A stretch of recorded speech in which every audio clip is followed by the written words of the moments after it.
We are live here from Labatt Memorial Park in downtown London. It is Canada Day baseball coming your way here from the Forks, and it is a good one as the Barrie Baycats are back in town to take on the London Majors, and a good crowd on hand already to take on and take in this action here on this Friday evening. A little bit earlier than we're used to getting at you here, as the Majors starting this game just after 6 o'clock, and the Baycats and Majors getting set to do battle once again here. We welcome you up to the Game Day London broadcast booth here at Labatt Memorial Park. I'm Noah Smith. Dylan Baker off to my right as always, and Dylan, another good matchup here to kick off a busy weekend and a busy stretch of games for the Majors as the Baycats are in town here on Canada Day. The Barrie Baycats are in town for the second time this year. The previous matchup was Pack the Park, so another big day here at Labatt Park. The Baycats were in town for. Barrie won that game 14-8, but as you talked about, Noah, this game begins a busy stretch for the London Majors. They've got 3 games in 3 days this weekend. A tough one tonight against Barrie, a tough one again tomorrow against the Welland Jackfish in Welland at 6 o'clock, and the Brantford Red Sox come to town on Sunday, and they're going to be hungry for their first win. And then the Majors will make a trip to Brantford on Wednesday, and then the Majors have another 3-3 weekend next weekend. So it is probably the busiest stretch of the season for the Majors, and a stretch, Dylan, where we will finally get to see what this Majors pitching staff is made of. The Majors are pretty confident with the arms that they've got out there, but they're going to be tested in this upcoming stretch because they're going to be guys that are going on 5 days rest, maybe even 4 days rest. We're not too sure what the pitching plan is for Rube Chanardad and the London Majors, but in this next stretch, the arms are going to be tested, and it's going to be interesting to see how the pitching staff fares. It's going to rely a lot on depth and what the Majors can bring out of the bullpen and in the rotation, because there are going to be times where your starters maybe not going to be able to give you a deep outing, and it'll be up to the bullpen to manage things for the Majors. And that's something they've done pretty well so far this season, but this stretch will definitely test what they're made of.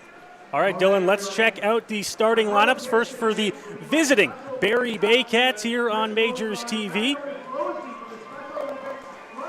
And there it is. The Noel McGarry-Doyle will lead things off here for the Baycats against Owen Boone on the mound. Royce Ando in that second spot, and then Ryan Rio. It's the first 3 that'll greet Owen Boone here in the top of the first. Yeah, you get a look there at the Barrie Baycats lineup, brought to you by EatHealthyEats.ca. And you mentioned it, Noah McGarry-Doyle, Ando, and Rio right off the hop for the Barrie Baycats. A tough 3. It's the first time Majors are seeing Royce Ando this season. He is in his second season with the Barrie Baycats. He's hitting .268 on the year for Barrie. And then Malik Williams, who touched the Majors up for a home run in his first trip to Labatt Park on Pack the Park Day, is in the 4-hole. Jake Wilson bats 5th. And then one of the newer guys for the Barrie Baycats who had a 4-hit week last week, Juan Familia, will bat 6th for Barrie, followed by Carson Burns, Dylan Shepard, and Owen Jansen to round things out. So that is the lineup for the visiting Barrie Baycats, and the man that will get to face them on the mound, Owen Boone, who off to obviously a great start so far this season. Let's check out the starting pitchers. Boone 5-0 so far this year. Dylan off to another fantastic start. The ERA sitting just above 3 at 3.19. He'll be facing off against Juan Benitez on the other side for the Baycats. Yeah, Owen Boone has been off to another great start to the year. He'll be looking to rebound just a little bit. He had a bit of a tougher outing in his previous outing, I believe, Noah, and he's going to look to bounce back in this contest for the London Majors. He's definitely a guy the Majors can rely upon every time he gets thrown out there, because he's going to give you a quality outing. He's going to give you everything he's got, and his fastball is one of the best in the Intercounty Baseball League. We talk about it quite often, Noah, and the success that he gets from that pitch. Juan Benitez on the other side is in his second Intercounty Baseball League season and has been fantastic for Barrie so far. Everything they could have asked for and more. One of their better arms last season in the 2021 shortened year. This year he's 3-2 with a 4.09 ERA, but Benitez, one of the better arms on this Baycats pitching staff. This could easily be a pitcher's duel, but it could also go the other way, knowing the 2 offenses that are going to come to the plate today. And with that, the leadoff man will come to the plate, and we are ready to get underway here on Canada Day. And Dylan, the first pitch hasn't been thrown yet, so I don't want to jinx anything here, but it looks like we're going to get underway on time. It looks like it, Noah. Maybe even a little bit early. I think the first pitch was scheduled for 6 o'clock, though we kind of imagined it would be more of a 6:05 start, and right now, 6:02, we're looking good. So Owen Boone ready to go here as he grabs the rubber and grabs the sign from Robert Mullen. Here's the first pitch, squaring around and pushing that one foul. And Owen Boone's going to get ahead to start the ball game 0-1. Bunt attempt there for Noel McGarry Doyle of the Barrie Baycats. And Noah, you touched on how it could be a pitcher's duel. That's kind of what we saw last time the Majors and Baycats faced off last Saturday. It was 1-1 for a very long time in that game. It was a tight ball game. Pedro de los Santos was fantastic, as was Adam Kahn for the Barrie Baycats. And Barrie won that game 4-1. But we've seen the other end of the spectrum on Pack the Park Day, as that one gets in there for a called strike 2. Pack the Park Day over here at Labatt Park, a combined 22 runs were scored, and Barrie won that game 14-8. The Majors blew out the Baycats up over in May, and it was 12-2 in that contest. So definitely two talented offenses, but two talented pitchers on the mound. Boone to the plate, and that one will miss on 0-2. The count moves to a ball and 2 strikes now.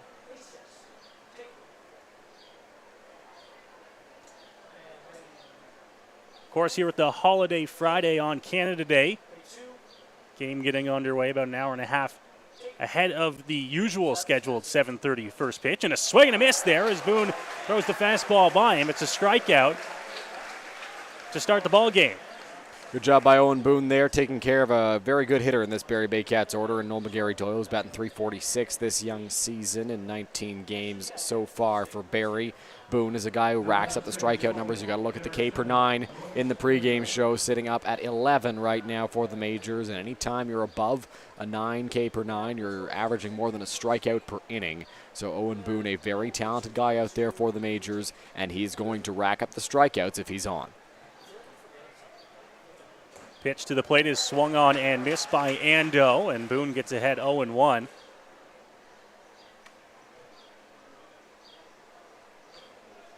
Majors infield fairly similar from left to right as it has been, except for the new addition of Byron Reichstein over at first base. Fastball outer corner, called to strike by home plate umpire Rob Stevenson. He's the crew chief in the ball game tonight. Boone gets ahead 0-2.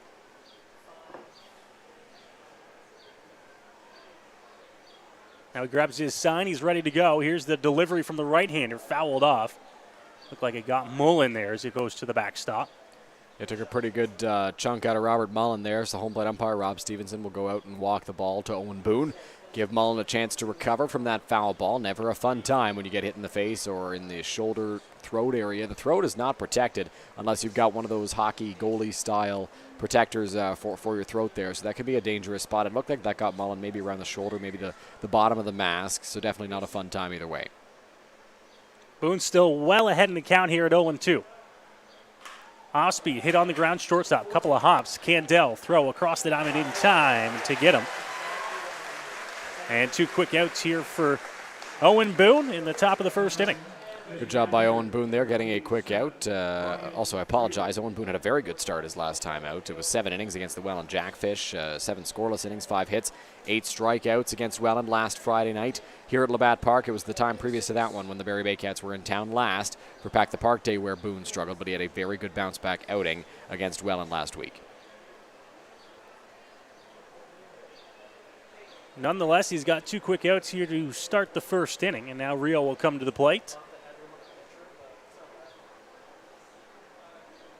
Boone grabs his sign and gets ready to deliver. A big swing to cut down into the Majors bullpen from the big Barrie Baycats lefty. Ryan Rio, of course, one of the better bats in this Barrie Baycats lineup. He's been doing it for a few years now with the Baycats. Definitely a guy who's beloved in that community, a hometown kid. And Rio this season is hitting .262 for Barrie with a home run and 10 runs batted in. Pitch to the plate, hit on the ground over to first base. Reichstein will get into the action as he shovels it over to Boone in time. And it's a quick 1-2-3 top of the first inning there for Owen Boone and the London Majors. We'll head to the bottom of the first. Very good inning there for Owen Boone. Getting 3 quick outs was efficient for the Majors as he was able to retire the Barrie Baycats in order. And we touched on it there. Noah Byron Reichstein getting into the action over at first base. We haven't really talked about Byron yet in this ball game, but a huge return for the London Majors. The offense that has already been one of the better offenses in the Intercounty Baseball League is only going to get even better with the return of Byron Reichstein, who last season I believe hit over 400, Noah. He was a contender for the league MVP, got playoff MVP in that Majors championship run, so a huge bat to get back for the London Majors, and I'm interested to see how he fares in his first game back with the Majors. And of course, a big game for your first one back. It's the Canada Day contest as Byron works his way back into this Majors lineup.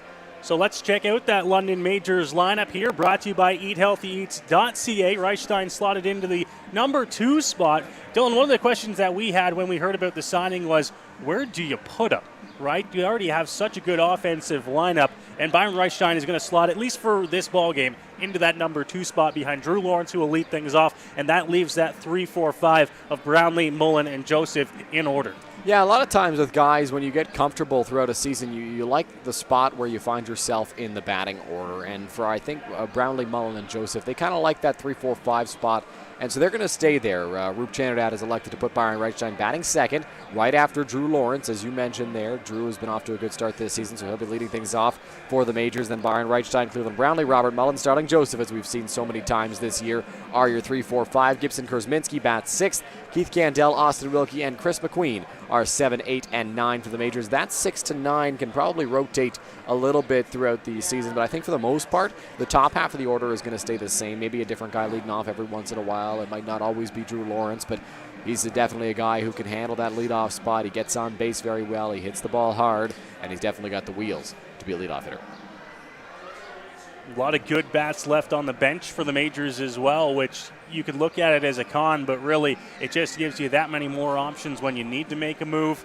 If you need to make a move, we'll see what the Majors do. But for now, Drew Lawrence will get set as the throw is down to 2, and we'll get ready to lead off the bottom half of inning number 1. As Juan Benitez grabs the ball to hurl here for the Baycats on this Friday evening. Benitez, as mentioned so far this season, has an ERA at 4.09 for the Barrie Baycats. Been off to a pretty good start to the year, though not quite as dominant as we saw his start last year. First pitch will be inside to Drew, and he gets ahead in the count 1-0 against Benitez. Benitez, not a guy who's going to walk a lot of batters. This season he's got a walks per 9 at 2.4. Inside, doesn't get the call from the home plate umpire, and it's 2-0. In addition to not walking a lot of guys, Benitez is not going to strike out a ton of batters. He's got less than 9 strikeouts per 9, so he's averaging less than a strikeout per inning. Hit, and up at second base. Nice catch by Roy Sando. Hauls it in for out number 1 on a little looper off the bat of Drew Lawrence. Yeah, it wasn't hit overly hard off the bat of Drew Lawrence, but Roy Sando certainly had to get up. He kind of fought it off and got it up in the air. Ando leapt up and made the grab for the first out of this bottom of the first inning, and really good play there by the Barrie Baycats second baseman. Those could be tough, Noah, because you see it's going over you, and you've got to time that jump perfectly. You don't know the speed off the bat right away, perhaps. He had to adjust and made a really good play for Barrie. Caught that ball at its peak as well. I wonder if he started moving back on it right away, if he would have had a shot.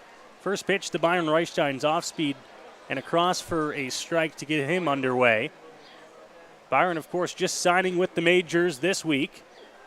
Announced today by the London Majors. He's been playing in the local senior AAA loop, so he's been getting his at-bats in, at least here in the spring. So it's not like he's coming in rusty. One of the things you don't like to see with guys who sign mid-season are they coming in cold. They're coming back because they had a good year last year, but then they took some time off. Byron, that's not the case. He's been swinging it all year long, not in the Intercounty Baseball League, as that one misses up and away to Byron. Not in the IBL, but he's definitely been getting his at-bats in, so he's not coming in rusty at all, Noah. 2-1 count here as Benitez now gets ready to come to the plate. Once again, goes the off-speed as he drops it in on the inside edge. And the count moves to 2-2. Byron is no stranger to pitchers around this league. Clearly Juan Benitez has a game plan of attacking Byron with off-speed in the strike zone and then fastballs just out of it, see if they can get a chase. Low and in. And the count to full now here on the Majors' first baseman.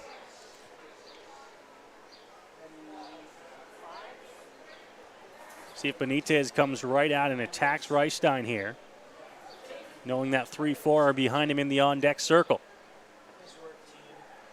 A little bit of time to get on the same page there, and time will be called. I'm not sure if that was by the home plate umpire or by Byron himself.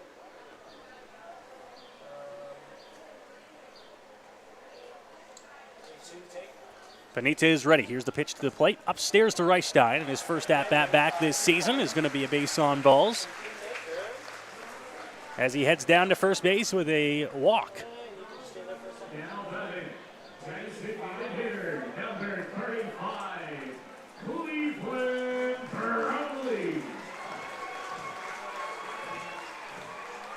Good patience on display by Byron Reichstein in his first plate appearance back with the London Majors, drawing himself a walk, and good job avoiding the punch out as well for Byron. Last season he had 12 walks and 31 strikeouts, so with the power does come a little bit of swing and miss from Byron Reichstein, but overall a very, very good bat for the London Majors that they are very happy to have back.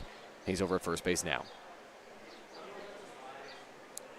Pitch to Brownlee. The first one is going to be fouled back into the screen after a big cut.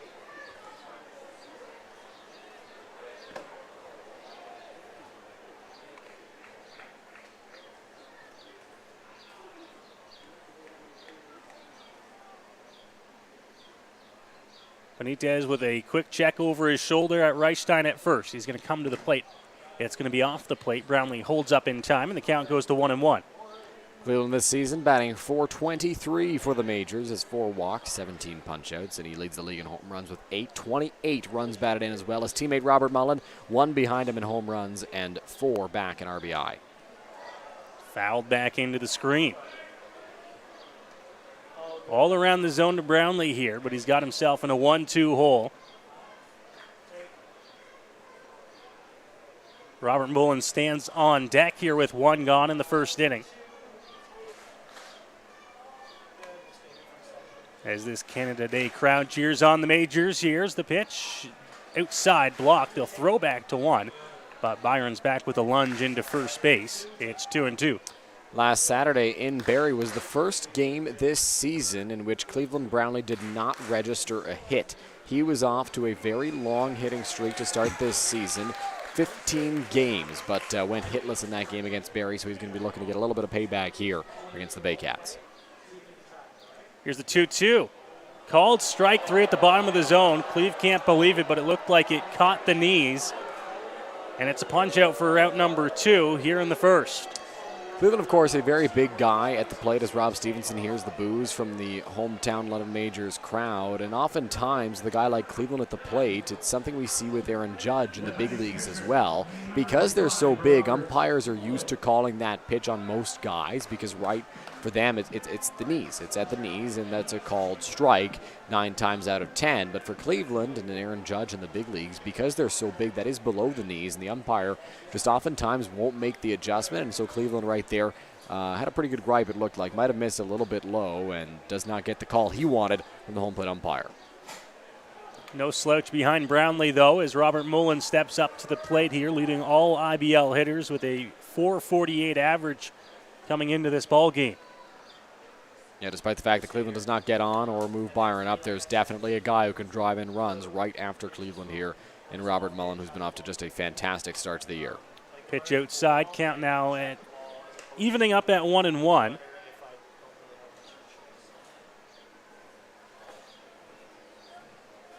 little bit of a stale night here in the ballpark. The wind is breezing around a little bit, but it is kind of got that thick feeling in the air here. Throw over to 1, and Byron's back in with the dive.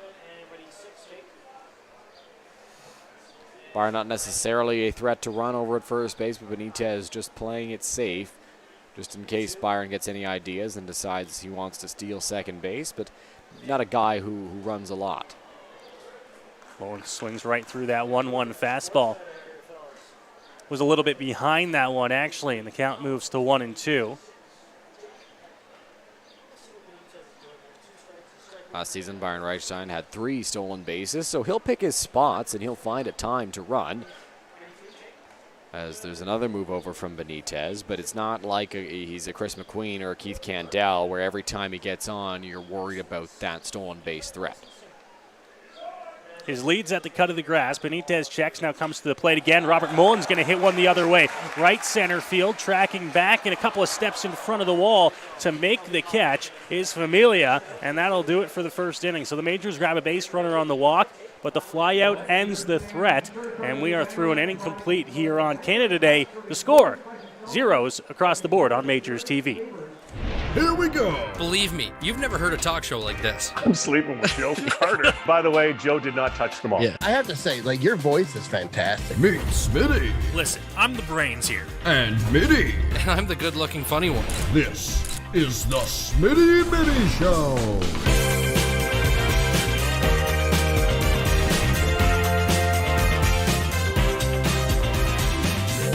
Catch new episodes of the Smitty and Mitty Show wherever you get your podcasts. Here at EatHealthyEats.ca, we believe that a healthy diet and good nutrition shouldn't have to be sacrificed for convenience. That's why we deliver the meals to you, so they're ready when you need it, even with your busy schedule. On our website, it's as easy as 1, 2, 3. Start by picking your meals from our seasonally curated menus made from local produce. And after that, the rest is up to us. We'll cook, package, and deliver your meals right to your door twice a week. Then eat and repeat. It's that easy. EatHealthyEats.ca, from farm to folks. Go beyond the scores and get to know the athletes who call the Forest City home. Game Day London brings you in-depth stories and conversations about London's major teams and athletes. Whether it's the London Knights, Nationals, or Lightning, or even your London Majors, Game Day London has you covered. For fresh and engaging sports coverage, visit GameDayLondon.com. Game Day London, a proud sponsor of your London Majors. Packed house here at the ballpark on Canada Day as you get a look there underneath the grandstand. Always a good crowd on Canada Day. The weather, I think, Dylan, keeping the remaining seats that are empty right now away.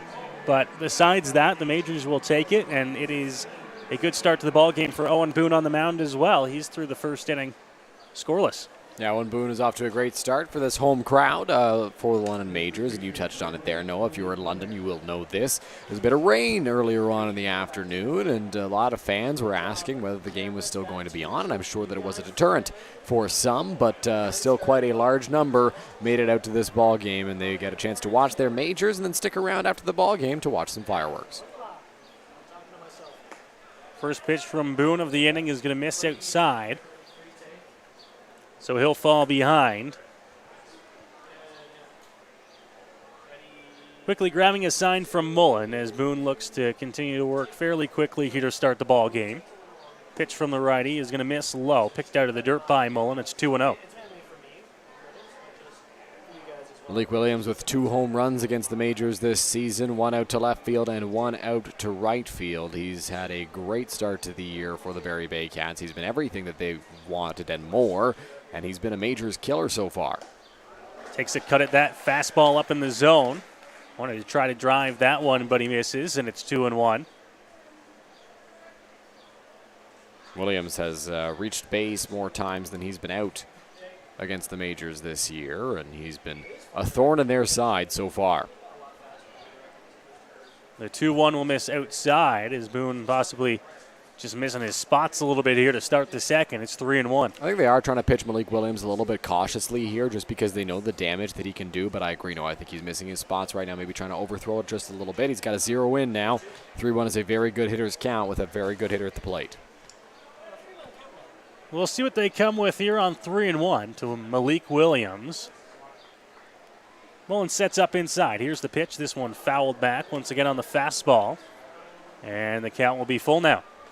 The outfield shaded a little bit to the opposite way against Malik Williams here. They're not counting on him being able to turn on a ball and rip it down the left field line or something of that nature because Drew Lawrence shaded towards left center, Austin Wilkie more so in right center, and Starling Joseph just a few steps towards the right field line. Fans cheering along, trying to help Owen Boone through Malik Williams. Here's the 3-2 delivery. Off speed, hit on the ground. Reichstein will bend, but it's going to stay fair into shallow right field. Is coming over. Starling Joseph will pick it up. Malik Williams will have a leadoff single to start the second. Sure enough, the defense was played perfectly in the outfield. Williams did hit it to the opposite field, but this one on the ground, just out of the reach of Byron Reichstein, the Majors' first baseman, got under his glove. Wasn't hit overly hard off the bat, but it had enough to get past Byron and into right field. Joseph was able to get there quickly enough, cut it off, so that Williams could not stretch that single into a double, but the Baycats have their first hit of the ball game. So Williams aboard here to start the second inning after the single. Continues to stay hot against the Majors and this season. Now this pitch hit over top of Candell at short and into center field. That one's picked up and thrown back in, but back-to-back hits for the Baycats here in the second inning have them in business. And that one from Wilson. Jake Wilson ripped that one into left center field. He hit that ball hard. He hit it on a line and just over the head of Keith Candell, the Majors shortstop, who leapt up but was not going to be able to come down with that baseball. No matter how tall he was or no matter how high he was able to jump, that was going to be pretty much impossible for Keith to come down with. So a good piece of hitting there for Jake Wilson, getting it into left center field. Now there are two guys on base for the Barrie Baycats who are all of a sudden threatening with nobody out in the second.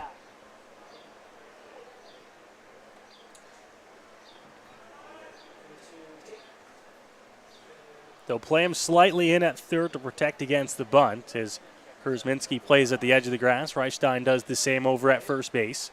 First pitch from Boone slips out of his hand and misses inside. It's 1-0. Boone tried to start Familia with a breaking ball, went up and in. No sign of a bunt from the Baycats just yet, as Familia did not square on that pitch that missed inside. We'll see if the bunt goes on now with a ball, but if he didn't square on the first pitch, I doubt they put it on here. Boone comes to the plate and a swing and a miss. Good location on the fastball, and Familia swings right through it.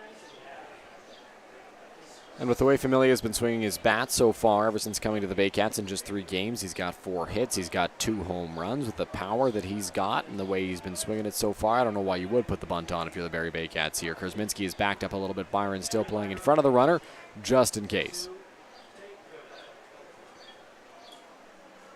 Boone checks back at 2. Now he's ready to come to the plate. It's off the plate with the fastball. And now he falls behind 2 balls and a strike. You always understand both sides of the ball, Dylan, if you want to play some small ball and try and get something going. But if you're the Baycats here, you know the offense that the Majors possess. Why not go for the big inning if you can? Try to find a ball into a gap. Absolutely, and one of the things that I've heard is when you put a sacrifice bunt on, it actually lowers your run expectancy for an inning. This one's popped up, foul territory. Kurzminski ranging over just off the dirt, and he makes the catch. The big first out there for Owen Boone and the Majors here in the top of the second. Good pitch execution there for Owen Boone and Robert Mullen. And just to go back to that bunt conversation, I'm still a fan of the bunt, Noah, if you've got a runner in scoring position with nobody out maybe and you're playing for 1 run. But if you're playing for more than 1 run, if you don't need to tie up a ball game late, or if you're not trying to push a run across to take the lead and then you have to play defense afterwards, I mean, I don't really see the need for a bunt. I think that the better option, if you want to go for a big inning, if there's no real reason to push hard for just 1 run, the better option for me is to just not call the bunt and swing away. Majors have the first out as the Baycats still in business here in the top of the second. First pitch to the plate, they'll appeal down, and he went around on the swing. That's Steve Cochran making the call out beyond the pitcher's mound. One of the things that is tough with a 3-man umpiring crew is that the crew members do have to move, so Steve Cochran doesn't have the best look at that from where he's standing. It's not quite as good as it would be if he was standing down the third base line, but he feels that the batter Carson Burns went around on that pitch. 0-1 delivery from Boone to the plate. He's going to have to be blocked. It's in the dirt. And the count moves to 1-1 here on Carson Burns. Burns chased the first pitch out of the strike zone, did not go after the second one, so Boone now at 1-1 against the Baycats shortstop. Couple of hits for the Baycats in this inning, but Boone and the Majors still a good ground ball from getting out of this inning.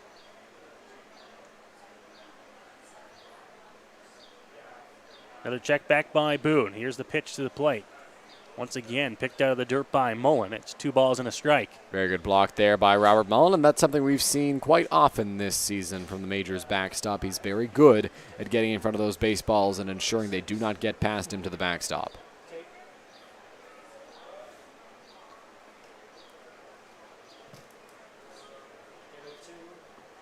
Wilson at first, Williams at second. Here's the 2-1 delivery from Boone to the plate. inside. And now it's 3 balls and a strike here on Burns. Boone just can't quite find the strike zone right now against Carson Burns. Even the one strike that he does have against the Barrie Baycats shortstop was a check swing that he went around on a pitch that was outside the strike zone. So Boone's got to zero in, find the zone, find where he wants to place this next pitch, and execute his pitch, because you don't want to load the bases up. Although the bottom of the order is where we find ourselves in this Baycats lineup, you still don't want to load the bases here with less than 2 outs. Swing and a miss. Good location on that pitch from Owen Boone. He gets the cut from Burns, and now the count goes to full at 3-2.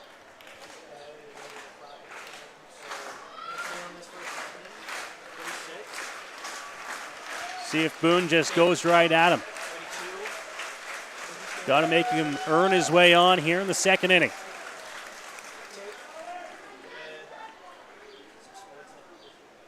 Grabs a sign from Mullen. Here's the 3-2 from Boone. Swing and a miss. Oh, he puts the fastball on the outer part of the zone. Burns swings through it, and there's 2 gone. That's that fantastic fastball that we see so often from Owen Boone. He's able to blow it past Carson Burns, and when he is going, he relies on that fastball quite a bit because he knows it's a pretty much untouchable pitch when he's executing it properly. And right there, a very good one to Carson Burns, which followed another very good fastball to make it a full count. Came right back with the heater and got the swing and miss.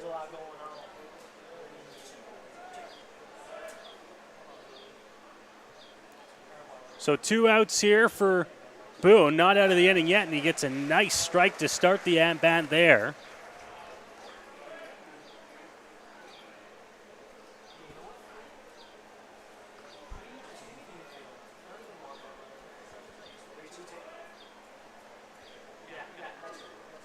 Couple of singles to lead off the inning, and then a pop out and a strikeout.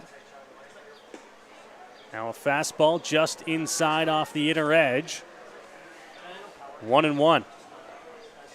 That one just missed there from Owen Boone. A very good fastball to follow up the off speed, but did not get a chase from Shepard, who is catching for Barrie in this ball game.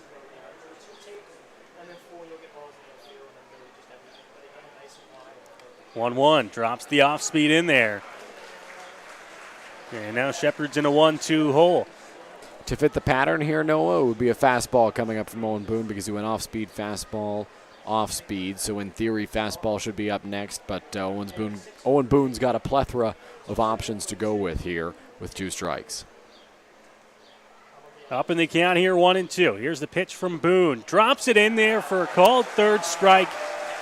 And after back-to-back singles to lead off the inning, Owen Boone works out of it thanks to a pair of strikeouts. We'll head to the bottom of the second. Owen Boone, a fantastic job there for the Majors getting out of that inning. And I talked about the pattern there, Noah, with Shepard at the plate. It looked like he wasn't quite ready for the off-speed. He was thinking fastball and did not get it. As we get a look now at the Intercounty Baseball League standings this season, the Welland Jackfish still sit in first place at 14-5 through 19 games played. The Majors at 12-5 through 17 games played sit a game back of the Jackfish for first place in the Intercounty Baseball League. The Guelph Royals and their high-powered offense and stellar pitching are making a climb up the standings, now in 3rd place. Barrie sits in 4th, tied with Toronto for that spot, and then Kitchener, Hamilton, and Brantford round things out. Big game for the Majors tomorrow as they make the trip down to Welland. We are approaching the halfway mark of the season, and that's actually going to be the Majors' final trip of the year to Welland. Yeah, the Majors have already been to Welland twice this year. The Jackfish have come to Labatt Park once, so we'll see them here a couple more times. But the Majors have had some tough defeats in their past 2 trips to Welland. They had a 5-run lead, I believe, Noah, going into the 9th inning of that first game that they played in Welland against the Jackfish and wound up losing that contest. And then another late lead that was blown in the second game in Welland. So the Majors are going to be looking to end their Welland Stadium portion of the schedule with a victory. Of course, when the Jackfish came here last Friday, it was a bit of a different story. Majors showed that it wasn't fluke losing a couple of those games down in Welland. They put up a lot of runs in a hurry here at Labatt Memorial Park. No score in the ball game so far tonight as Juan Benitez gets ready to pitch here on the bottom of the second inning. Crowd still looks like it's filling its way in here. Not too many seats open on everything said, Dylan. A pretty good night for baseball here in London. Yeah, it's a bit of a humid night here at Labatt Park, but overall a very good night for a ball game. And we appreciate you joining us on Majors TV. And if you're in the ballpark, you're certainly being treated to a good one so far on a beautiful night for baseball.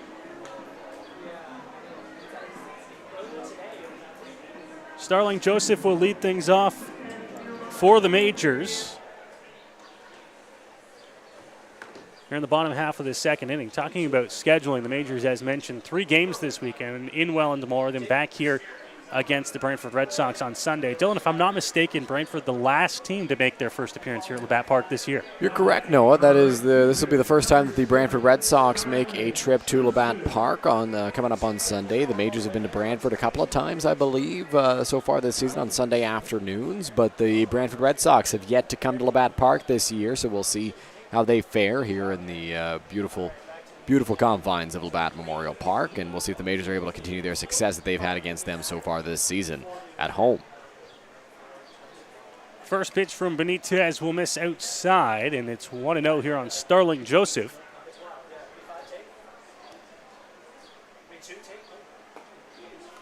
Outside, and it's 2-0. Majors have the first base runner of this ball game, despite the fact they do not have a hit on the scoreboard. Byron Reichstein walked in the first inning, and Barrie had 2 singles in the top of the second as Starling Joseph takes a called strike there. Majors could not move Byron around to score him, so he was stranded out there at first base. Fastball on the outer edge. Called a strike, and Benitez now evens the count up at 2-2. Benitez doing a good job of working his way back in this count. Starling Joseph got ahead 2 balls and no strikes, but now it's back to even at 2-2, and Benitez is going to look to put away the Majors right fielder right here. Swing and a miss, that one, fouled off out of play. Good a little job. bit of a lunge at that one from Joseph. Yeah, good job by Joseph fighting that one off and spoiling that pitch. It was a good one from the Barrie Baycats right-hander. It had good break on it, but Joseph was able to get just enough of it to foul it off into the crowd and keep this at-bat alive.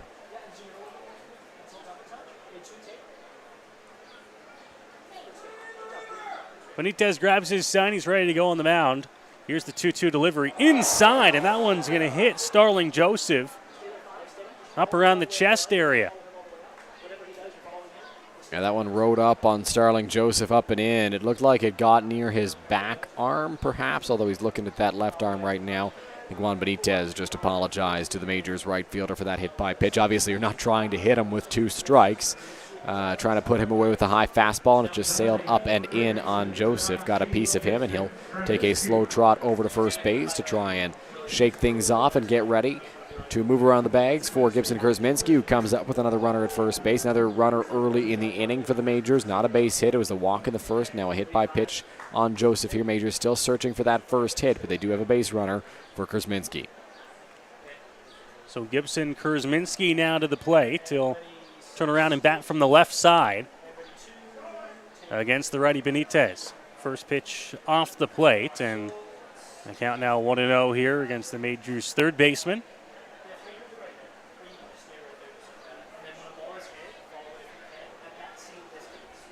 Joseph at first with a lead just by the cut of the grass. He's going to get a throw back. In there safely.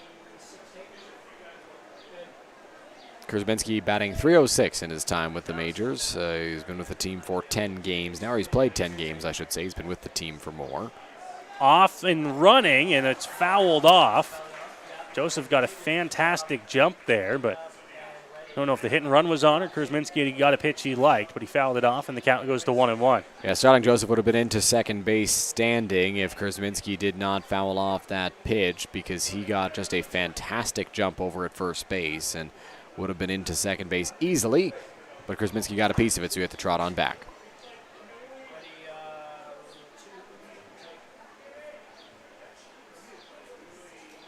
Not going, pitch to the plate, called a strike on Kurzminski. And the count moves to 1-2. Joseph on after the leadoff hit by pitch. Now Benitez ready. Grabs his sign, quick check over the shoulder. This one's hit into left field. Joseph was off, so he's going to round second and go to third. The hit and run works to perfection as Joseph loses his footing at third base. But the Majors in business here to start the bottom of the second.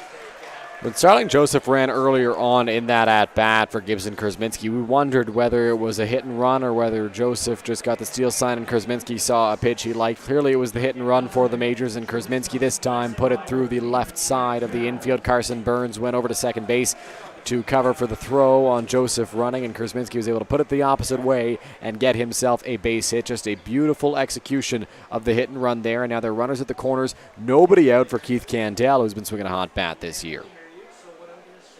Keith Candell will get ready to bat here, see if he can drive some runs in for the Majors. First pitch, he's going to foul off. It's going to be out of play. Kurzminski at first, Starling Joseph at third here. Nobody out in the bottom of the second inning.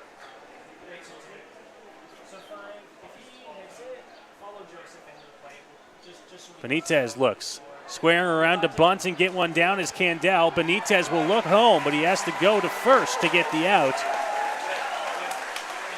First run of the ball game comes in to score here for the Majors, and it's 1-0. Good bunt there from Keith Candell, getting it down. A safety squeeze executed by the Majors. Not a suicide squeeze, of course, as Joseph was not off on the pitch. Just wanted to get the bunt down, and Candell put it in a good spot. Juan Benitez had to wait for that ball to bounce again before he scooped it up, and that did not allow him to throw it home. Because he had to wait for that extra hop, he could not execute a throw to the plate to Dylan Shepard, and he was just only able to get the one out over at first base. And not only does a run come in to score on that good bunt from Keith Candell, but Gibson Kurzminski is able to move to second base. Big cut there on the first pitch from Benitez, and it's going to be 0-1. As Austin Wilkie takes his first at-bat of the ball game. Austin Wilkie started the year a little bit rough for the Majors, but he has been on a tear for the last little while for the team. Looking to continue that here. Hit on the ground, second base, little bobble, throw to one, and it's off the glove. In to score comes Kurzminski, and it's 2-0 London. Good hustle out of the batter's box for Austin Wilkie there on that little ground ball to Royce Ando over at second base. And Malik Williams knows the speed that Austin Wilkie has, and he knew that was going to be a bang-bang play, so he stretched, and he might have stretched just a little bit too early because that ball got off the top of his glove and went right past him into foul territory, allowing Kurzminski to come in to score easily. And so that kind of works out for the London Majors. It was going to be a close play over at first base, especially after the bobble from Ando. And the ball skipping off the glove of Malik Williams allows Wilkie to go to second and allows Kurzminski to score. So Wilkie moves up to second. As that ball is going to be hit but foul down the third base line. We'll wait and see what the official scoring gives them on that play, Dylan. I imagine there might be an error on both sides of that. There could be, Noah. It looks like there's only one on the board here for the Barrie Baycats, so possibly a base hit and then an error. Who's the error charged to? We're not too sure yet. Curveball, and it's going to be fought off and fouled out of play by Chris McQueen. 0-2.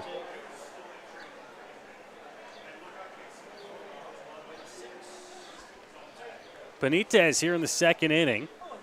As soon as he got runners on after they hit batter Starling Joseph to start the inning, has slowed down his pace a lot.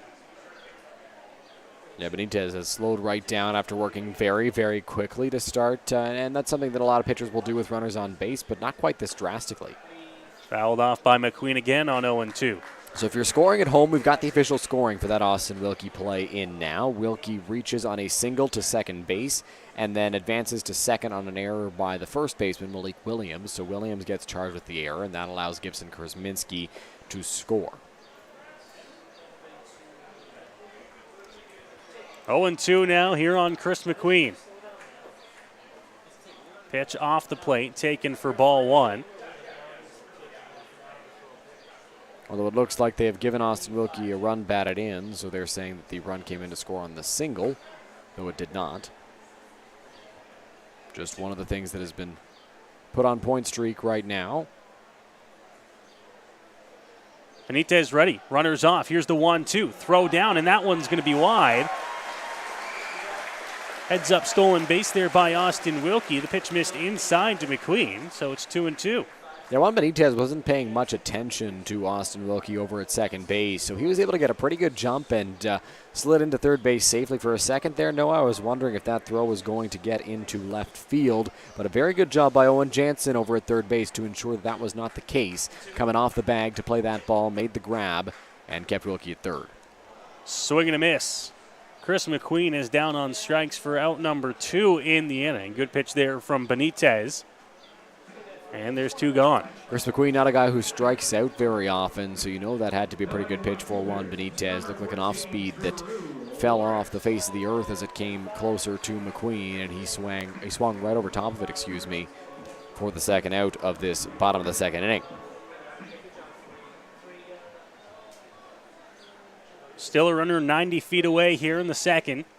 2 runs across for the Majors so far. Pitch to the plate, and that one will miss from Benitez. 1-0 here to Drew Lawrence as the Majors head back to the top of the order.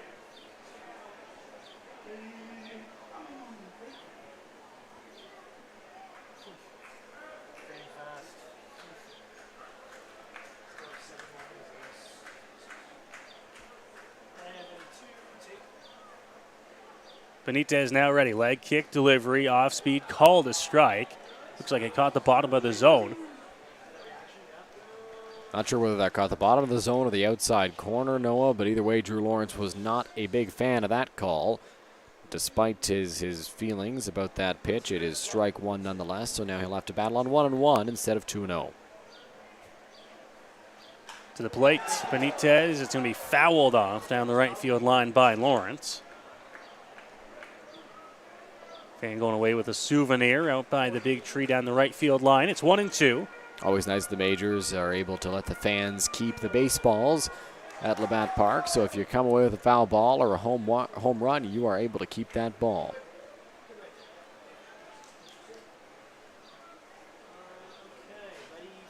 Benitez ready. He's got a lead in the count at 1-2. Curveball chopped back to the mound. Lawrence can run. Benitez throw to one in time to get him to end the inning, but not before the Majors manufacture a couple of runs here. 2 runs coming across to score in the second inning. It is a 2-0 London Majors lead after 2 innings complete. You're watching Majors Baseball here on Majors TV.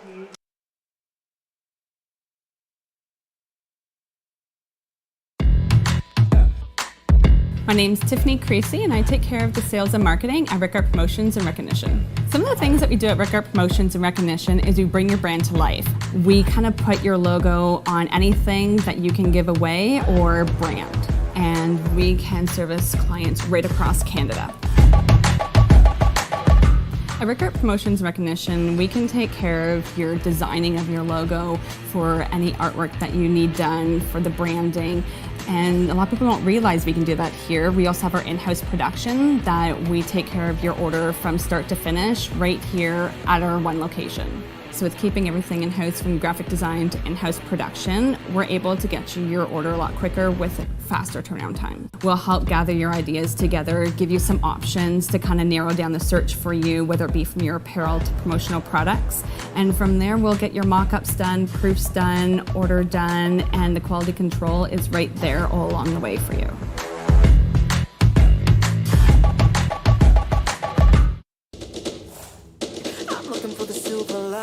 So tell me where it hides. I know I got some lightning currents running through me. I found that silver lining on the inside of me.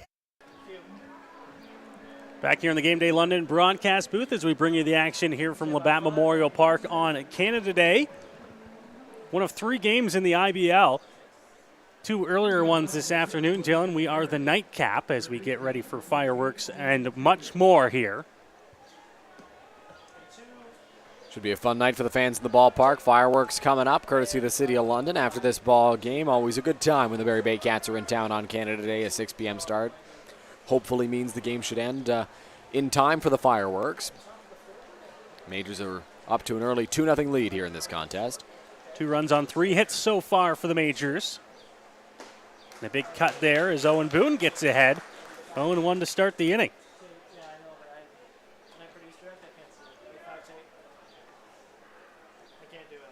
Boone struggled a little bit in the second, falling behind some batters. Couldn't find the strike zone as much as he wanted to. A couple of base hits to lead off the inning.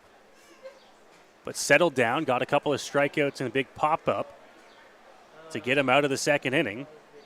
And the Majors treated him to a couple of runs in the bottom half, and he heads back out here in the third with a 2-0 lead. Really good job by Owen Boone in that last inning. You talked about how Malik Williams singled, and that was followed by a Jake Wilson single. So already, like right off the bat in that inning, Boone was looking like he was in a bit of a tough spot, but he was able to battle through it and got out of the inning unscathed. And as a gift, the Majors scored him a couple of runs.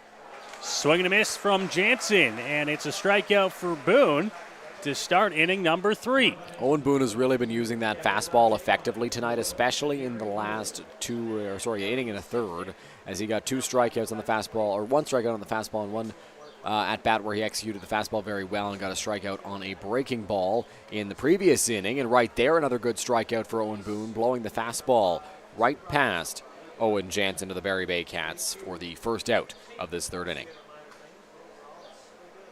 Strikeout number 4 for Boone so far. And he continues off by getting ahead 0-1 here.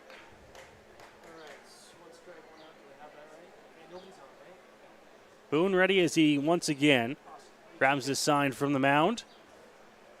Into the windup. Here's the delivery. Drops it on the outer edge, just off the outer edge. It's a ball and a strike now. Very good pitch there from Owen Boone, a breaking ball that he tried to drop in but did not get the call he was looking for from Rob Stevenson, the home plate umpire.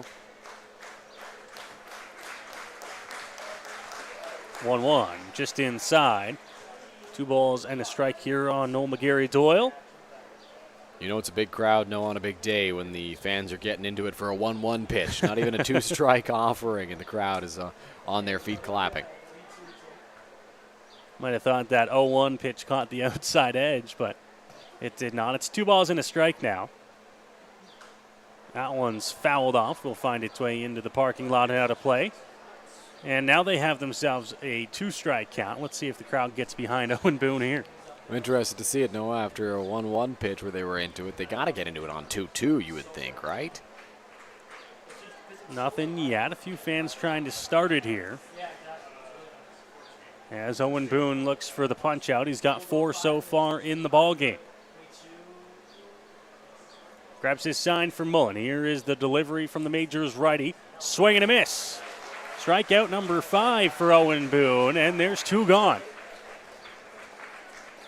Owen Boone looking very, very good right now for the Majors. He's struck out the last 4 batters he's faced going back to that second inning. So he's been on a roll of late, and that comes with added confidence in the fastball. When he's commanding that pitch, when he's got confidence in that pitch, it's such a lethal option for him in the Majors. And right there, gets a chase and gets the strikeout, his 4th consecutive strikeout. And as you touched on there, Noah, his 5th of the ball game. First pitch is going to be upstairs to Royce Ando. And it's 1-0.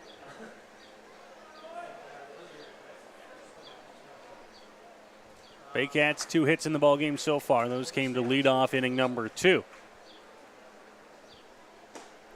Swing and a miss at that one. And it's a ball and a strike here on Ando.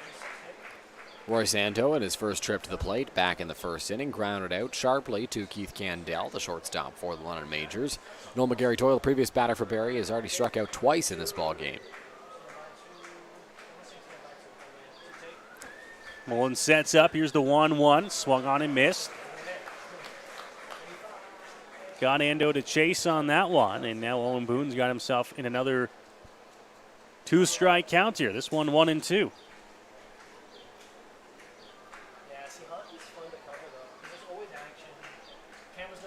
Here is the look. Mullen the sign, Boone the delivery, and it's swung on and missed. Yet another punch out for Owen Boone, who's through another inning here And as he strikes out the side. Owen Boone strikes out the side in the third inning. He struck out the last 5 batters he's faced. When Owen Boone is rolling, the fastball is good. The breaking stuff catches you off guard, and that's exactly what the case has been for Owen Boone of late. He is on a roll for the Majors. Going back to that last start against the Welland Jackfish, where he threw 7 scoreless innings, Boone has been in command of everything for the London Majors, and that has continued so far through this ball game. The Majors are going to be hoping that he can continue what he's been up to out there on the mound, because it's a fantastic start for the Majors in this contest, and the bats are going to look to get right back to it. They've got a good spot in the order with Byron Reichstein, Cleveland Brownlee, Robert Mullen, Starling Joseph, some of the bigger bats in this lineup coming up. 2-3-4 to lead things off for the Majors here in the bottom half of inning number 3. 2-0 lead for the Pinstripes here on this Canada Day, and of course the Majors wearing those pinstripes. We don't get to see the normal red Canada Day uniforms that we've seen in years past. No Canada Day uniforms this year for the Majors, though you will have noticed that many players are wearing the red socks, red high socks in this ball game, but the same jerseys that we see every Friday night and every occasional Sunday afternoon for the Majors as well. The white and blue pinstripe jerseys for London, and they're classics, Noah, so it's definitely a lovely sight. You can't go wrong. No, you can't go wrong. You can absolutely not go wrong with those uniforms for the London Majors, but it is Canada Day, and oftentimes we will see the red jerseys, or in 2019 we saw the white jerseys with the red lettering, but no special jerseys for this one this season. We go to the bottom of the third here in London. Thank you for joining us wherever you are tuned in here on MajorsTV. Noah Smith and Dylan Baker up here in the Game Day London broadcast booth. Happy to be along with you to celebrate this Canada Day 2022.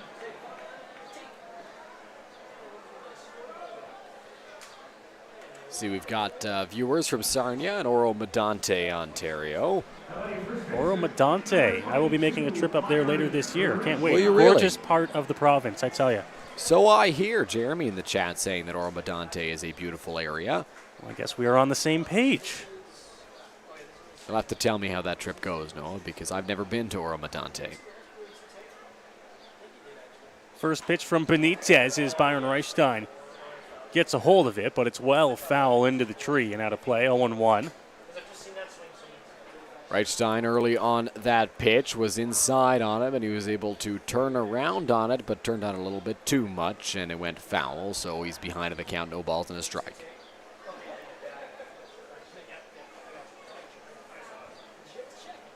Delivery, Reichstein fouled off again, this one to the backstop, and he's quickly behind. An 0-2 hole against Benitez.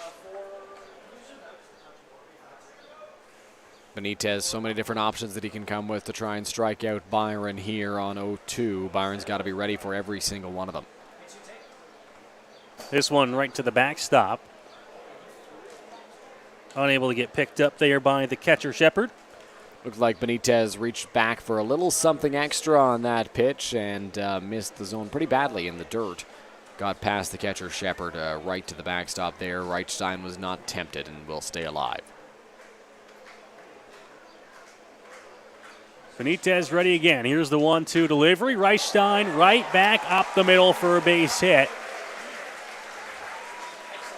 And Byron Reichstein is back, and he's aboard for the second time tonight. It's Byron Reichstein's first hit back with the Majors as he rips a single right back up the middle, and good to see Byron back in the hit column. You knew it was only a matter of time. He reached base in his first trip to the plate, now on base for the second straight time in this ball game. Byron once again hitting the baseball in his return.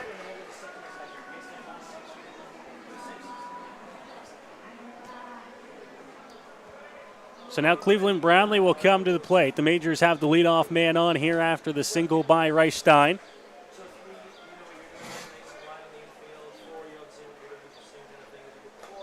And a big cut from Cleveland Brownlee, and he's behind 0-1. He's 0 for 1 so far in the ball game tonight.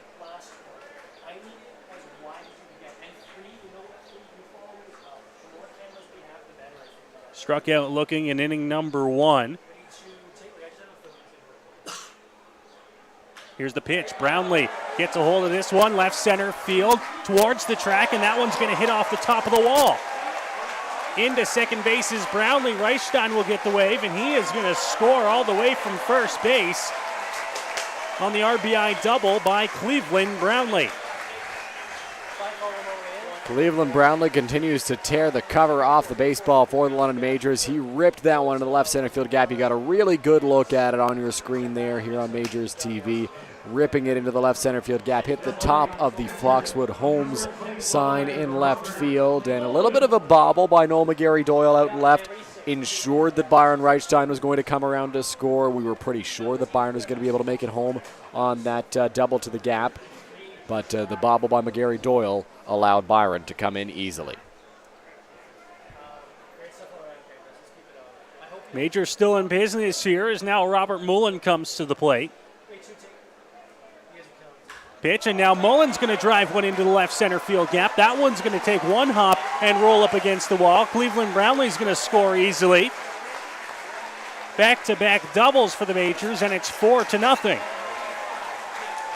We've talked about how good the Majors order is, especially this part of the lineup, and Byron Reichstein leads off with a hard single right back up the middle. That's followed up by Cleveland Brownlee scorching a ball into left center, hitting off the top of the fence. And then Robert Mullen lines a double of his own into the left center field gap. That is going to bring a coach out for the Barrie Baycats here to talk to Juan Benitez. And you're not out of the woods yet because Starling Joseph is on deck for the London Majors. And there is action in the Barrie Baycats bullpen right now.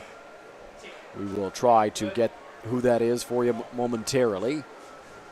Evan Souls warming up in the Barrie Baycats bullpen right now. You get a good look at it on your screen there. Nothing intense just yet, just a little bit of throwing in case Benitez cannot get out of the woods in this inning. He's got to deal with Starling Joseph due up next. Joseph got hit by a pitch in his first trip to the plate. He'll be looking for a little bit of payback here with the runner in scoring position. Potentially a third straight double here. No, if you were watching the Blue Jays game earlier, there were 5 straight doubles or something crazy like that hit by the Blue Jays. So maybe the Majors can hit a third double of their own in a row here. Maybe even more for Starling Joseph at the plate. You never really know because Joseph has a ton of pop. Benitez looking to get out number 1 here in the bottom of the third inning. The bullpen warms for the Baycats. Well, they'd love for Benitez to get out of this jam and even give him a couple more innings here on the mound here on this start.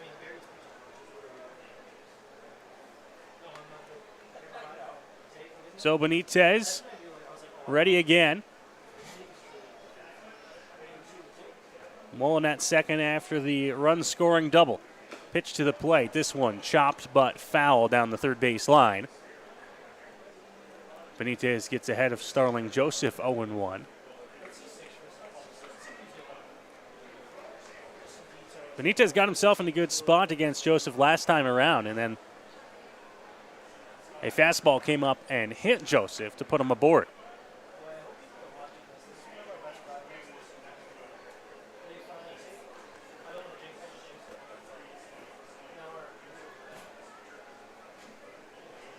Check back to second, now to the plate. That one's going to get past the catcher and to the backstop.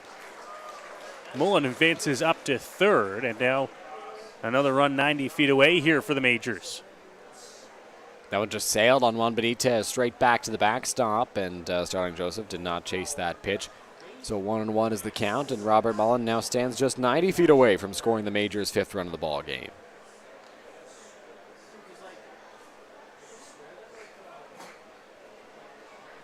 Baycats Dylan going to bring the infield in here. They don't want to allow any more runs to come in to score. As Joseph fouls one back on 1-1, and the count moves to a ball and 2 strikes now. With the way Owen Boone is throwing for the Majors, Noah, a 4-run deficit is already pretty bleak for Barrie, but you don't want to make it insurmountable. So if you can keep Robert Mullen at third base, you've got to pull out all the stops to do just that here. So Benitez now in a situation where he would love a strikeout. Here's the 1-2. Called strike 3, catches the outside corner. Gorgeous location on the fastball there by Benitez. And Joseph can't believe it as now he finally leaves the batter's box with a strikeout looking. Yeah, Starling Joseph did not agree with that call in the outside corner there from home plate umpire Rob Stevenson. But Benitez gets the benefit of the doubt on that pitch. Looked like it was close, but probably a little bit off the plate. Maybe was likely on the corner, though, and Joseph just did not like that call with 2 strikes. It's the first out, so the infield will have to stay in for the Barrie Baycats, still trying to keep Robert Mullen over at third base. Tough location there, but on 2 strikes, that's a call that can and will go either way. So now Gibson Kurzminski will come to the plate with a runner standing at third, just 1 gone in the inning.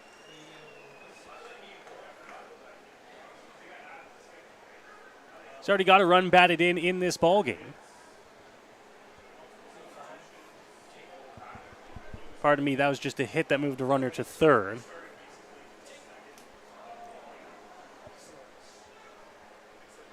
.1-0 delivery, and now he's going to drive one into the left center field gap. This one's going to score a run. Kurzminski will round first and look for second, and he's going to be into second base standing up. It's a 5-0 Majors lead. Another double in this inning for the London Majors. A really good piece of hitting there by Gibson Kurzminski, tearing that one in the left center field gap, went all the way to the wall, goes the opposite way and gets himself an extra base hit, drives home the 5th Majors run of the ball game, 3rd Majors run of this inning. And Kurzminski has been off to a good start in this ball game, already 2 for 2. He scored the Majors' first run, and he has driven home a run now as well. And he puts himself in scoring position to keep the line moving here for the Majors. As Keith Candell comes to the plate. First pitch, and that one's going to be off the glove of Shepard, and another chance for the Majors to advance up to third.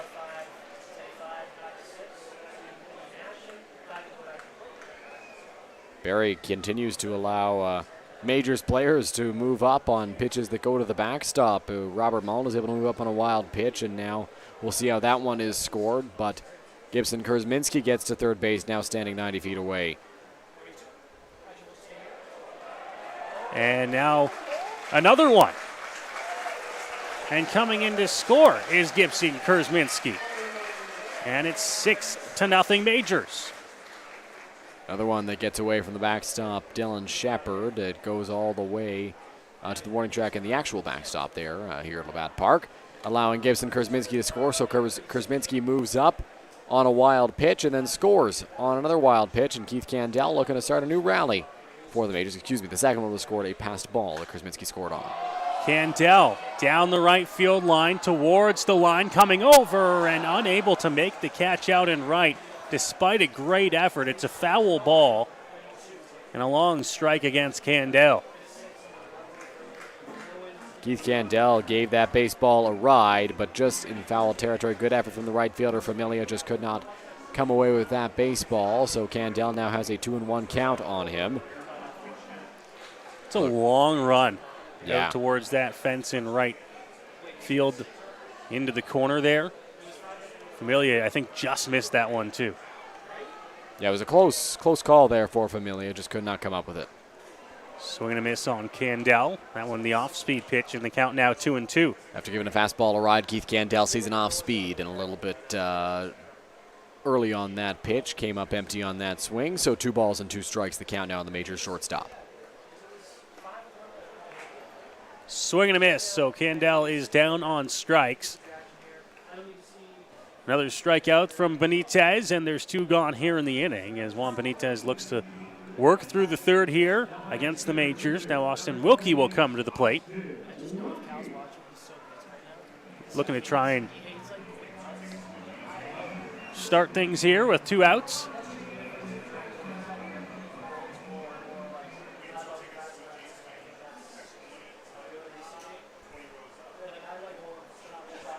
So Benitez ready as he grabs his sign. Here's the pitch, and it's upstairs as Wilkie has to duck out of the way of that one. 1-0. Good reflexes there from Austin Wilkie, the Majors center fielder in this ball game. Singled on a ground ball to second base. It was bobbled by Royce Ando, and then the ball got thrown to the warning track in foul territory as it got past Malik Williams, which allowed Gibson Kurzminski to come in and score the Majors' first run of the ball game as the count moves to a ball and a strike now on Wilkie. as he takes that one in the outside corner.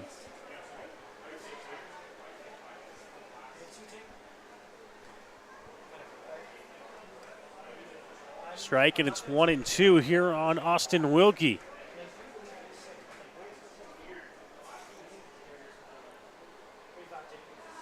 Benitez, after 3 runs coming across the score, looking to get out of the 3rd inning. Here's the pitch. Fouled back off the bat of Wilkie, and the count stays at 1-2. Good piece there from Austin Wilkie, fouling that one straight back to the screen, staying alive in this at-bat against Benitez.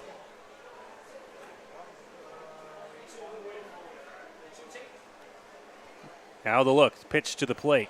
Blocked by Shepard. Couldn't get Wilkie to chase, and it's 2-2.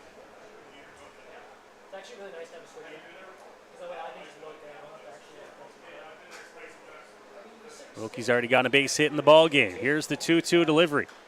Fouled off again. Keeps spoiling at the plate. Majors out in front here at the ballpark. Wilkie doing a good job battling right now against Benitez. In a 2-2 count with 2 away. Off the plate. Good take by Wilkie, and the count now moves to full at 3-2.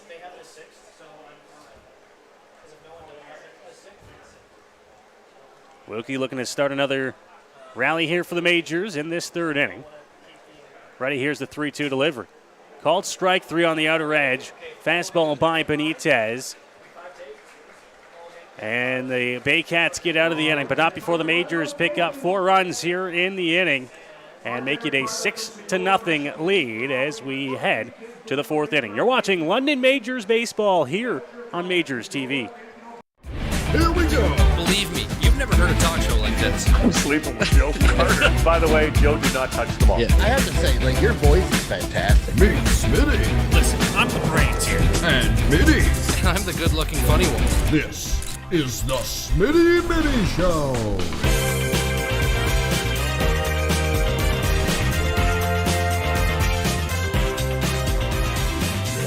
Catch new episodes of the Smitty and Mitty Show wherever you get your podcasts. Here at EatHealthyEats.ca, we believe that a healthy diet and good nutrition shouldn't have to be sacrificed for convenience. That's why we deliver the meals to you so they're ready when you need it, even with your busy schedule. On our website, it's as easy as 1, 2, 3. Start by picking your meals from our seasonally curated menus made from local produce. And after that, the rest is up to us. We'll cook, package, and deliver your meals right to your door twice a week. Then eat and repeat. It's that easy. EatHealthyEats.ca, from farm to folks. Go beyond the scores and get to know the athletes who call the Forest City home. Game Day London brings you in-depth stories and conversations about London's major teams and athletes. Whether it's the London Knights, Nationals, or Lightning, or even your London Majors, Game Day London has you covered. For fresh and engaging sports coverage, visit GameDayLondon.com. Game Day London, a proud sponsor of your London Majors.